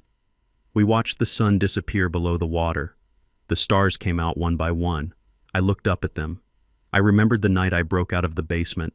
I remembered looking at the moon through that tiny, grimy window and promising myself I would see the sky again. I was seeing it now. It was vast, it was beautiful, and it was mine. I wasn't lonely. I wasn't abandoned. I was free. I raised my glass to the empty ocean, to the stars, to the memory of the man I used to be. To the correction, I whispered. Ezekiel clinked his glass against mine. To the correction. We sat there under the canopy of the universe, two old lions who had fought off the hyenas and lived to see another sunset. The water lapped against the hull, a gentle lullaby. I closed my eyes and listened. I didn't hear insults. I didn't hear demands. I didn't hear the creaking of floorboards above my head. I heard peace. And in that silence, I finally understood the lesson I had paid such a high price to learn. A parent's love is often mistaken for weakness, a boundless resource to be mined without gratitude. My son believed my silence was submission, and my generosity was his birthright. He forgot that the hand that feeds can also lock the door. Respect isn't an inheritance. It is a currency you must earn every single day. When you strip a man of his dignity, pray you haven't stripped him of his mercy too. Because when a quiet man finally decides to speak, his voice can shatter your entire world. I didn't lose a son. I regained my self-worth.